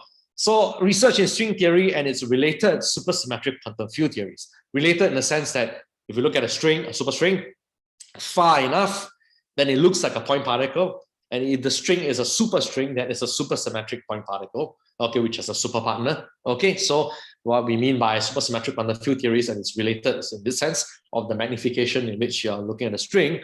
So it has invigorated and expanded fields in pure mathematics, such as the following: algebraic geometry. Okay, so for the layperson, algebraic geometry is essentially Pythagoras theorem. Pythagoras theorem is essentially algebraic geometry. So it is the geometry of a right angle triangle, right? But yet at the same time, you have a formula that looks like x squared plus y squared equals to z squared. That's algebra because it's a polynomial equation. It's an algebra, right? Algebraic equation. So, but then it tells you the sides of a right angle triangle. So there is a sort of interpretation of algebra with geometry, right? So algebraic geometry. Now, differential geometry essentially is just studying, for example, let's say if you look at, an object that is curved, you want to understand, how quickly it curves. So differential in that sense, like calculus, for example, how quickly something curves or turns. Then that is the studying of geometry with a way to sort of count or to quantify the geometry itself in concrete numbers. Okay, so that's differential geometry. And then algebraic and geometric topology. So topology, as I mentioned earlier on, it is the study of shapes without tearing them. Okay, so you have a cup, and then a donut. They are considered topologically equivalent because you can deform a cup into a donut without tearing it because a hole is already there. But for example, a ball that has no hole is topologically distinct from, say, a cup or a donut because in a ball there is no hole yet, right? So topology is essentially the study of deformations of spaces that don't involve tearing and the equivalence classes. Okay, so that is, and there are a few ways to study it. You study it in a more abstract way using, again, algebra, or a more visual way using geometry. So algebraic and geometric topology. And the number theory, essentially, okay, as the word states, numbers, studying the numbers themselves, right? The properties of primes like 1, 5, 7, 11, you know, what kind of properties they have if you combine them and all that. So that's number theory. Now, representation theory will be something like this. You take an object, you know, and you turn them around, and then you see that it doesn't change. Or if you turn it around, you see that it changes, and you want to sort of represent such properties of things and their symmetries or the asymmetries, and then you use matrices and other matrix, you know, some properties, some objects and maps to represent their properties. That's called representation theory, okay, as the English word suggests. And then integrable systems are essentially people who study equations and find solutions, exact solutions to those equations. Okay, so that's the theory of integrable systems. So you can see that string theory has, you know, invigorated and even expanded fields such as these. Okay, very, very interesting. As I'll give you some examples of what I mean. And it's through this emerging third discipline called string mathematics. Okay, so string mathematics, which is, you know, mathematics, string-inspired mathematics. So mathematics coming out from the study, the studying the physics of string theory. Okay, so it is different from mathematical physics in that sense. Mathematical physics traditionally means that they are mathematicians studying some problem that was proposed in physics, say three-body problem. You know, if you have three bodies that are attracting each other, and then you want to solve the dynamics of such things, and there's some mathematicians who are experts in differential equations, they will try to solve it. So that's mathematical physics. Mathematics problems that came from physics questions. Okay, so this is the other way around. You know, it's sometimes people call it physical mathematics. And in this case, where it's from string theory, it's called string mathematics. So you are giving, you know, mathematical, suggesting mathematical relations from the physics itself. Okay, so not for people to solve per se, but rather to insights that connect different things in mathematics through physical intuition. Okay, so these are just, you know, some examples of where string theory and algebraic geometry sort of, you know, meets string theory, where string theory inspires algebraic geometry. So I talked about mirror symmetry of Calabi-Yau spaces. This is for the benefit of our math audience. The things in bold are the mathematical terms, and the things not in bold is actually the physical reason why there is this mathematical relation. Okay, so I won't belabor the details. The slides I've given to Yan Keng. Those people in the math audience, if you like to have the slides to look at this in greater detail, you are free to do so. But I'll just, due to time limit, I'll just flash a few examples of what we mean by the connections of string theory to algebraic and differential geometry. So mirror symmetry of Calabi-Yau spaces is just due to an automorphism of worldsheet superconformal algebra. So it's just a symmetry of the physics. Okay, and then quantum cohomology and Gromov-Witten invariance. Okay, so due to instantons, Donaldson-Thomas theory and Gromov-Witten invariance. Okay, so and so on and so forth. So generalized homological mirror symmetry. So we talked about branes just now in strings, and in generalized homological mirror symmetry, you extend mirror symmetry to include like cycles. Okay, not just the Calabi-Yau itself, the space, but you also talk about objects, you know, categorical objects, derived category of coherent sheaves on one side, Fukaya categories of Lagrangian submanifolds on the other side. The branes in string theory can actually model for you the coherent sheaves on one side and the Lagrangian submanifolds on the other side. Okay, so that's where you have things like generalized homological mirror symmetry. Okay, and non-commutative geometry, where D-branes are the branes that we saw just now, and then, you know, they have coordinates that don't commute, and then they sort of link up with non-commutative geometry in the sense of Alencon and Alencon school of non-commutative geometry. Okay, and then you also have string theory and algebraic geometry, and algebraic geometry and geometric topology. Okay, so elliptic genus. Okay, there's this thing called elliptic genus in string theory. It is essentially computing the excited states of a string that are half excited only on one side, and then from there you can compute the elliptic genus. There's an expression that looks like the elliptic genus and therefore contributes to the topic of elliptic cohomology. Okay, and then K theory. So the D-branes themselves, we saw earlier on, they have charges. Okay, because the objects, they have charge, and then the charges are classified by some bundles that are, you know, that are lying, you know, that have the branes as the base. Okay, so this classification of bundles and its related charges gives rise to implications for K theory. Okay, And then differential cohomology. So anomaly cancellation in string theories often involve these cohomological classes that are valued in number fields which are more abstract, and that's where you get differential cohomology. Okay, and then non-homology is Kovanov and non-homology. So these strings also can represent knots that you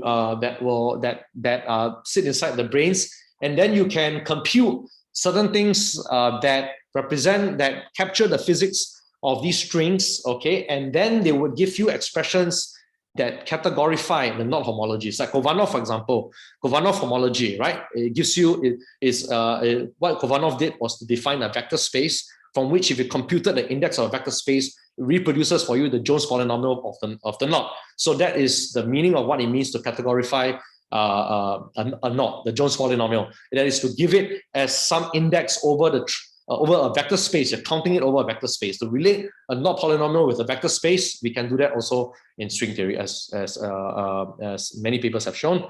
Okay, and then of course Riemann surfaces, something in complex analysis that we know so well. We could extend the space-time dimensions on the Riemann surface to have also Grassmannian coordinates, so that you define super Riemann surfaces, and everything that we know, Tag-Miller space, super Tag-Miller space, those things we could also study in string perturbation theory. Okay, so it also tells you about, string theory also gives you insights into automorphic forms, okay, into black hole states counting, okay, automorphic forms and toroidal Lie algebras. This is something which I worked on for many years, and then also the Riemann hypothesis, believe it or not, okay, there are some string scattering amplitudes that only make sense when you assume that the hypothesis actually holds. So we are trying to understand why, if the physics is true, for that the Riemann hypothesis must hold. That might give us some insights on how to prove the Riemann hypothesis. And then, of course, generalized Kac-Moody algebras in the sense of Borchards in the late 80s, and that you can understand from scatterings of string states in 4 dimensions. And then moonshine, recent thing, monstrous moonshine, where you have the monster group and then the cross between group theory and number theory. I'm not so sure if how many of you know this, but strings that are complexified on algebraic surfaces like K3 have shown connections to monstrous moonshine and are giving new conjectures in monstrous moonshine. Okay, and the list goes on. Okay, geometric Lang lengths, something which I work on, not for complex curves but for surfaces. Okay, and much more. Okay, so you can see that is much more. Okay, so just to show you sort of the power of string theory. Okay, so if you look at an expression like this, okay, this is what we call an open equivariant Gromov-Witten invariant.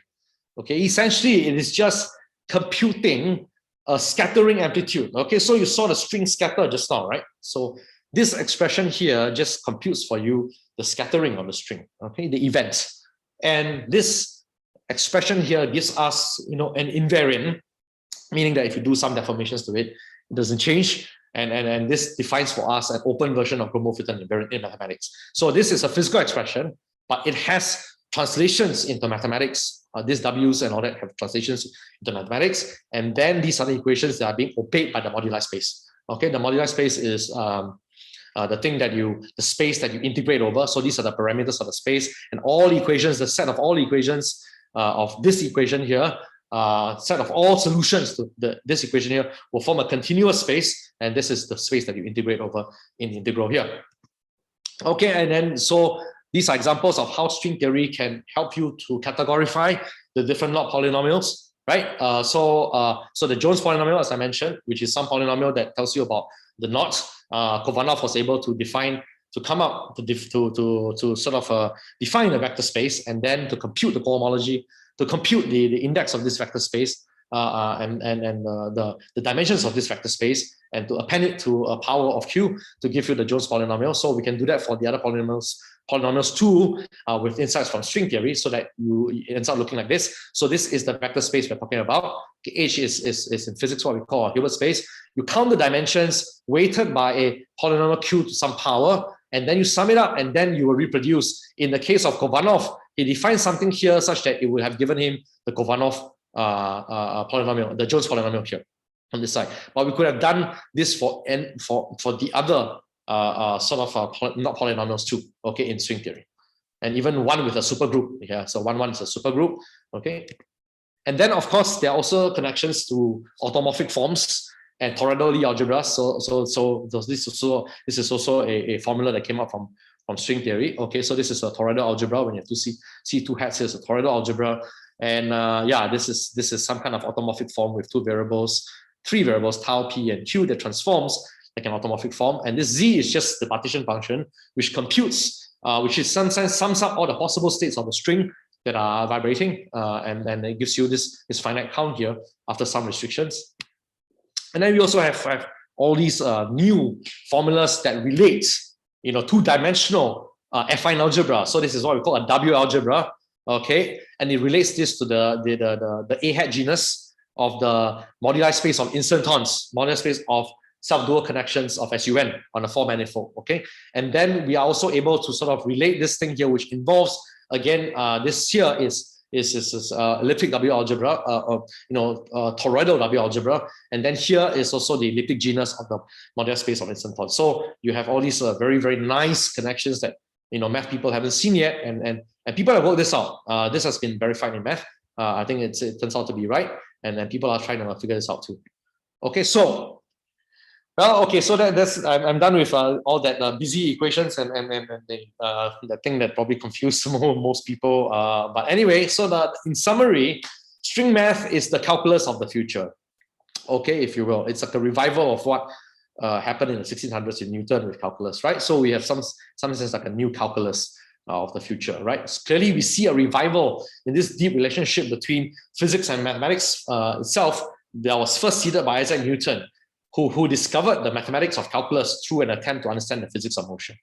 I would say, some people say math is formulated, some people say math is discovered. I would say, I would say more it's discovered. Okay, you formulate it based on logic, but then you discover the structures behind it. So I would say it's discovered. Okay, and this has led to serious attempts by an increasing number of leading mathematicians to learn the physics of string theory. So when I was at the EIS as a postdoc in Princeton, Deline, was always very interested, in string theory. Kontsevich visited us a few times also, and they were always interested to see what we were doing, so they could have some idea and some inspiration for themselves on what to work on too. Okay, so Yao, obviously, I would say Yao now is half a physicist. Okunkov, he's also probably half a physicist. And yeah, so a lot of people who have gotten the Fields Medal have actually gleaned, from physics to actually work on things. Okay, Kontsevich was the guy who worked on homological mirror symmetry, and that was sort of gleaned from mirror symmetry in physics as well, right? And Okunkov, he did something on random partitions, and that was gleaned for statistical mechanics. Okay, yeah, and a few other examples. So it is for this reason that string mathematics has lately been dubbed the calculus of the future. Okay, so some people call it that, and it's very hopeful that we can discover many more things with string mathematics. So now, this is something which in previous talks I didn't really talk about, which I want to mention. The emergence of space-time in string theory and the third revolution in geometry. Okay, so if you remember throughout our talk, we assume the strings to already be propagating in a space-time that was already there, right? It was already there, and strings were just propagating in the space-time. It means the arena of all physical events. But if it's supposed to be if it's supposed to be the most fundamental theory of everything, then it should also tell us how the arena comes about. But so far, there is no mention of how space-time comes about. It is assumed to be there, and the strings are just propagating on space-time, right? Okay, so you could think of space-time as the following, because the graviton, is the closed string, the quantum particle of gravity, and gravity makes up space-time. You think of it as a coalescence of all closed strings that make up space-time, but that mechanism is not very clear yet. So we are trying to understand how space-time emerges in string theory, and this has led us to a third revolution in geometry. Okay, so what do I mean by that? So how does space-time emerge spontaneously? It's something which is still an open question, a very deep question. It's an open question that we still have not a very good idea on, okay? So let's look at this thing called the holographic ADS CFT correspondence in string theory. So there is this correspondence within the context of string theory that tells us that, okay, I won't say what it is, or maybe, okay, just very shortly, okay, string theory tells us that, if you look at a d-dimensional space, okay, with gravity, it can be described by a theory in d-1 dimension, a lower dimensional theory with no gravity. Okay, that's what the holographic principle is about. A hologram, right? Hologram means you can get information of a high dimensional space by encoding it into a lower dimensional surface. Okay, so it's something like this, right? So when we study the theory without gravity, which we know as quantum field theory already, we realize that, entanglement, quantum entanglement is intimately related to the formation of space-time, where that in the high dimensional theory there's gravity. Okay, so this tells us that quantum entanglement, okay, is related to the emergence of space-time, quantum entanglement. So in quantum mechanics, you don't really need a space-time to define a quantum particle. Okay, yes, you need some data like its position, its momentum, but you don't need a space-time to define a quantum particle. And likewise for entanglement, it's an abstract concept that doesn't require, a space-time per se. And so you see that through string theory, it tells us that this idea of entanglement at the quantum level is intimately related to the formation of space-time. So this is very interesting. This suggests that quantum information theory is intimately related to the emergence of space-time. Okay, so because why the information theory part? Well, you need information to tell you the position, of something and all that. So that requires information, right? And then entanglement is a quantum concept. And so quantum information theory is intimately related to the emergence of space-time. Okay, then this suggests the following. In turn, this suggests a third revolution in geometry, whereby Riemannian geometry emerges from axiomatic information theory. Okay, so what I mean by that is, okay, so if you look at the first revolution in geometry, whereby people look into space and they start thinking about, drawing the X, Y, and the Z axis, and thinking of space as being straight, being Euclid himself, Euclidean geometry. Okay, and then the next revolution was people start thinking about space being curved, and how you could quantify, for example, the angles of a triangle if you were on a surface that was not flat, but rather curved, and that was Gauss, and therefore Riemann after that. So, and in all these cases, the space was already there. But perhaps this points to a third revolution in the mathematics of geometry, in that geometry should be derived from something even more fundamental and axiomatic, which is information.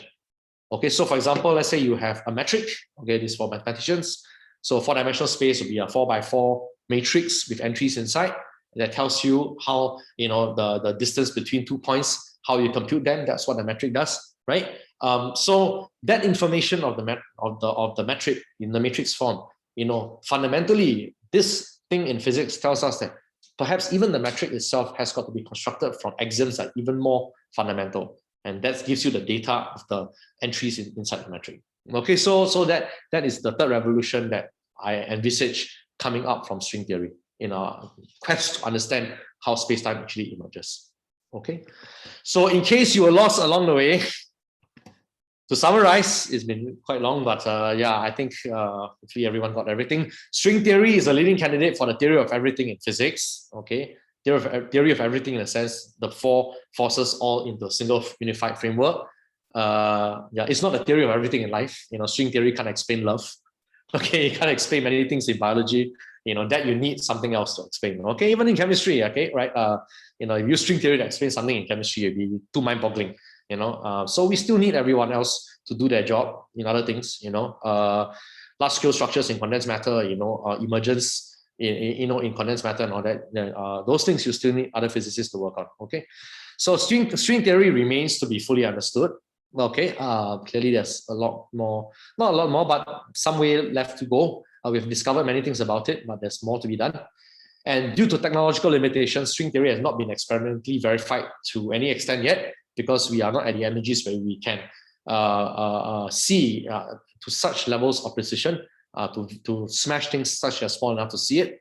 And then string theory is also a source of inspiration and ideas in current and even future mathematics. Okay, so this is essentially what the takeaway of string theory is all about, and its relations to the universe and relations to pure mathematics.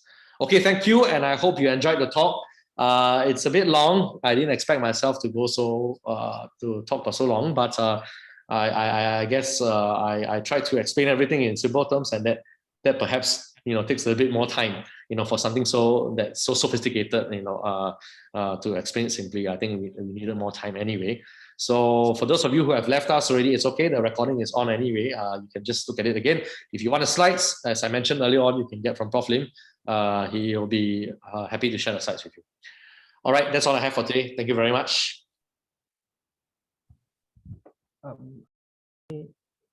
Okay. Yeah. So thanks to Prof Tan for the talk. So does anyone have any questions?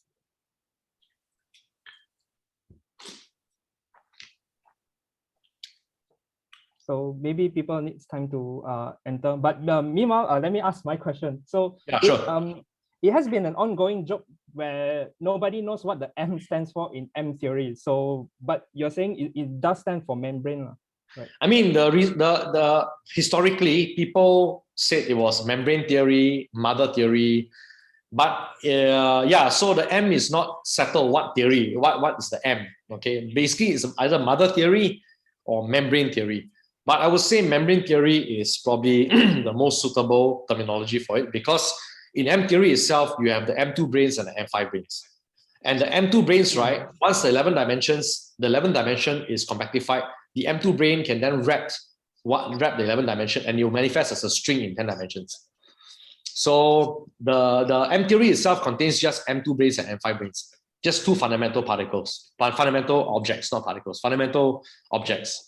Then it's only in its lower dimensional string theory, when you compactify 11th dimension, that you get your strings and other things. Yeah. So I would say it's membrane theory. So if you ask me if I had a choice to name it, I would say membrane theory is the right choice. I mean, mother theory also, because all the string theories, the 5 string theories, are all unified and in some sense linked up to M theory. So you could call it a mother theory also, but that's not as scientifically insightful than, say, the membrane theory. But I think why people hesitate to call it membrane theory is because Dirac in the 60s, and Dirac was a brilliant guy. He to me, I mean, he's sometimes I feel that he's quite underrated. We all know him to be a great physicist, but he's even greater than most of us even realize. Dirac in the 60s, he tried to reformulate Hamiltonian mechanics in terms of membranes. So if we were to give due credit, where it's due, the first person to contemplate the possibility that the elementary building blocks of nature are not point particles, but actually strings or membranes, was actually Dirac himself. So that was in the 60s. Yeah, so he actually played around with that and contemplated the possibility that it may not be point particles, but actually strings or branes. Yeah, and he formulated the membrane mechanics from there. So I think people hesitate to just jump and use the word membrane theory for fear that it might be confused with what Dirac did in the 60s on membrane mechanics. Yes. So that's something that a lot of people don't realize. Yeah, Dirac he was a very prolific guy throughout his life. And I think one of the things that people also didn't realize is that, Witten actually, he admires Dirac very, very much. That's what he told me in person, Yeah. And now I appreciate fully why this is so. Yeah. Okay. Thanks. So does anyone have any question? I mean, if you have more questions, you could always write to me. Some in the chat. Yeah. Okay. Yeah. Other than point particle, can string theory also be applied in radiation wave? Radiation waves? Oh, yeah, sure. I mean, if you look at radiation waves, that's electromagnetic waves, right? So that's the classical picture of the photon. So let's say you study Maxwell's equations, right? Which is essentially Maxwell's equations are the classical description of the photon, the non-quantum description, the macroscopic description of light and radiation, right?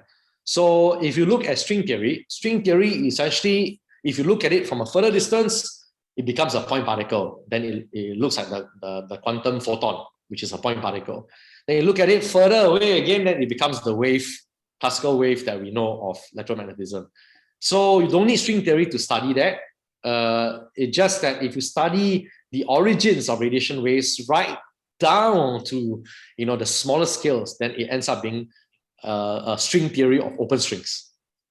So that's the so to apply it to radiation wave to give new insights into radiation wave, I think there won't be any new insights, because if you're looking at radiation wave, the phenomenon is at an energy scale that is still very much lower than the string energy scale. So the effects of the string, essentially the small dimensional effects of the string, like how it can curl and how it can vibrate, those things only manifest when you have processors that are very, very high energies. So at the level where you're doing experiments for radiation wave, which is at the lab level, here on Earth, I don't think there's any new insight that you can glean from string theory. Yeah. Okay. Anyone else? Any question? Oh, Munir is here. How about Munir? Do you have a question? Is he the only mathematician, or there are more mathematicians here? I see some. Well, math. Yeah, we have math students here. Year 1 and 2, I guess. I see. Yeah. Okay. Is quantum loop theory related to string theory? Quantum loop theory. You mean quantum gravity, loop gravity? LQG, I think. Yeah. I think it means LQG. Yeah. Okay. So there have been some papers that showed us that there is a relation of loop quantum gravity, they call it loop quantum gravity, to topological string theory. So topological string theory is a slight modification from usual string theory.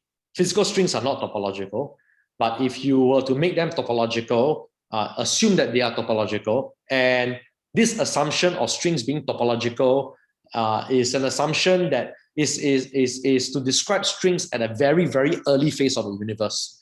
Okay, whereby that is something more symmetrical than just general diffeomorphisms. So you see, if you look at the symmetry of GR, okay, it is general covariance. Okay, so let's say something even more symmetrical than that, meaning that more deformations, it still remains the same, then it's topological invariance.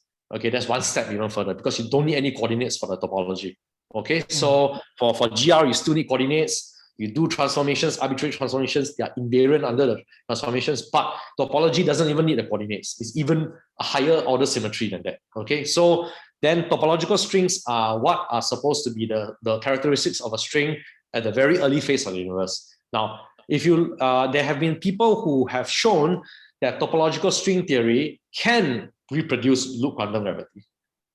So again, it subsumes, something. Yeah, very interesting. Okay. Topological string theory and loop quantum gravity. You can type, and then it's probably in the archive somewhere. Yeah. So it's very interesting. I was actually quite interested in that paper, because for me, I just want to know the ultimate truth. Okay. In fact, I didn't even start out as a physicist. I started out as an engineer. I was trained as an engineer, actually.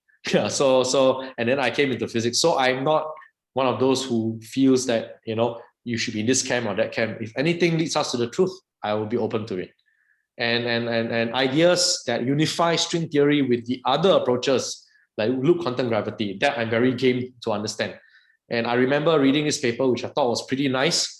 And it showed that topological string theory can reproduce, things that people do in loop quantum gravity.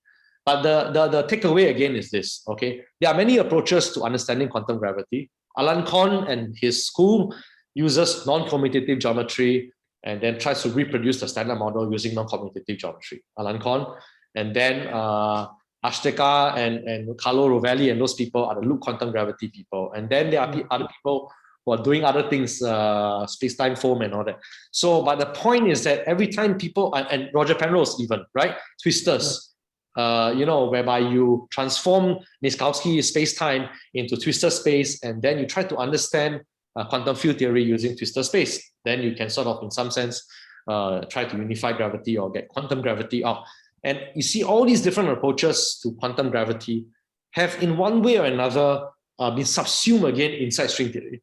So twistors that Roger Penrose worked on, Witten wrote a paper that showed how you can produce the physics of twistor spaces and the framework using topological string theory again. So once you have topological string theory, it can produce like the twistor stuff. It can also reproduce the loop quantum gravity stuff. So yeah, many things that people try to work on. And non-commutative geometry by Alan Korn, that's also subsumed by the presence of D-branes in string theory. So yeah, so to answer the question, yeah, there is a connection. In fact, in some sense, kind of subsumes it. That would be, it might sound arrogant to say, but that is just a factual part of what has happened. You could see out loop quantum gravity, things coming out from topological string theory. Yeah. Okay, Jia Cheng asks, can we use string theory to explain the randomness in quantum mechanics? Okay, so yes, so to do that, okay, to use string theory to explain, we must first understand how space-time emerges in string theory. Okay, so once we understand how space-time emerges, and if we are on the right track that emergence of space-time has got to do with quantum entanglement, then we would also feed back to be able to understand quantum entanglement and whatever features of quantum mechanics that we hope to understand and still don't understand yet. Okay, so this randomness in quantum mechanics, the probabilistic nature of quantum mechanics, right? We know it's probabilistic, right? So, and how we know that's true, actually, quantum mechanics is an empirical science in the sense that you do the double-slit experiment, and then you see that the quantum world behaves in this way, and then quantum mechanics people try to find a mathematical framework to encode this physical observation, right? So, but we still do not know why, it is this way. We know that it is observed to be this way, and then we employ mathematics that computes probabilities for us simply because the measurements are, also probabilistic, and so, but to understand why it is like that, I think if we understand how space-time emerges, starting from the hints of quantum entanglement, it would help us feedback to understand why quantum mechanics is probabilistic, yeah, and therefore random, yeah. So I can't say for sure, but I think that is where we would be able to understand everything, yeah. Because again, yes. Because by the way, you're saying that how space-time emerges from entanglement, and you mentioned ADS CFT, is the Ryu Takayanagi? Yes, correct. The Ryu Takayanagi thing. Yes. Okay. Of course, that is in a certain Ryu Takayanagi sort of phenomenon gives us a hint that we should look in this direction. But we won't be using ADS CFT per se to understand it, because firstly, there are many things that differ from the regular the world that we understand. Okay, the world we understand is of course 4-dimensional with gravity. ADS 5 is 5-dimensional. ADS is negatively curved space. As far as we observationally can see, the space that we have is positively curved. There have been people who try to do not ADS CFT, but rather flat and CFT or DS CFT. There are people who try to do that. Basically, DS is positively curved, right? So, but there's some complication, some intricacies involved, and how this emergence of space-time through quantum entanglement comes about in the flat spaces, I'm not so sure. I don't work for that, but it does give us a hint that quantum entanglement can, within the framework of string theory, be related to the emergence of space-time. And so then people have now started to try to see whether they can employ such correspondences in lower dimensional systems and possibly even with positive curvature. Yeah, so the hope is there. The idea, it's never been thought of before, you see. The point is that the Ryu Takayanagi result gives us a hint that it's something we should think about, but it's never been thought of before, but it's something we can think about now. So I think, if hopefully we're on the right track, then it will mean that we can relate quantum entanglement to emergence of space-time and then feed it back to understand why quantum mechanics is probabilistic. Yeah.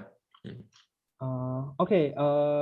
Ryan Ang says, so string theory is generally set up to be a deterministic model for the theory of everything, meaning that if it really works, we can essentially almost prove determinism? Okay, the definition of determinism, okay, so, okay, it is a deterministic model. No, it is actually not a deterministic model in the sense that the string theory is still a quantum theory. So what you're computing are still amplitudes that are probabilistic. So it is not set up to be a deterministic model. but its implications, large-scale implications, for say cosmology, that becomes deterministic. Just like how a quantum particle starts to become deterministic when the size grows and it becomes a classical particle, like a small point to a ball, for example. Okay, so it is not a deterministic model in that sense. Okay, so yeah, so it is a quantum theory. String theory is still a quantum theory. And if it's a quantum theory, then the things that you compute from it are still in terms of probabilities. Yeah, so it is not a deterministic theory. Yeah, so the equations that we work with look deterministic, but once we compute the scattering amplitudes, things that physically matter, these amplitudes are probabilistic. Yeah. So Zuri is just giving a comment, a fun fact. He says that he was doing linear algebra assignment, and Wikipedia says M theory stands for. Oh, okay. Yeah, so matrix was also one of them because there was a formulation of 11-dimensional M theory in terms of some matrices in a one-dimensional quantum field theory that deals with that has matrices. So there is a matrix formulation of M theory. There is. Yeah, there is. There is also. So maybe that's why the matrix comes about. Yeah, right. But all we can say is that it is a body of knowledge, that has many secrets hidden inside. It has also, in recent times, I mean, you can use it to study many things. For example, ADS, CFT, people have used it to study like fluids, like Successor and those people, right? Condensed matter. Yeah. So they've tried to use ADS, CFT to study physical systems involving fluids. You can use it to study graphenes also. As long as something is strongly coupled, in your physical system, you can use ADS, CFT to map it to a weakly coupled physical system and do computations from there. And so it has also been used. So it is a toolkit, it is a body of knowledge, it's a framework that can be used for many things. And it also has many mathematical secrets. So it is essentially, a third discipline, if you will, a body of knowledge that we are slowly just uncovering all its secrets.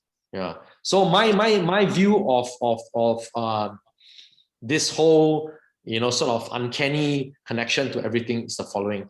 I think there is a universal truth, okay, that will manifest itself either mathematically or physically, okay? And as I mentioned earlier on in the talk, this universal truth will only become explicit when it's translated down mathematically or translated down physically, okay? And this whole M theory business, brings us closer to extracting more of this universal truth, than anything else before. Yeah. But eventually, I think if we feed back enough to people in math, it will slowly, both math and physics will eventually, come to see this sort of this universal, more of this, to uncover more of this universal truth. But it can manifest in different ways. Okay, I've been thinking about this. Why this uncanny, resemblance, uncanny correspondence between math and physics, right? In this way. So that is my best explanation of what's really going on. Yeah. Okay. Let's see the chat. Or does anyone want to ask question through the audio? Yeah, you can ask. Yeah, any question?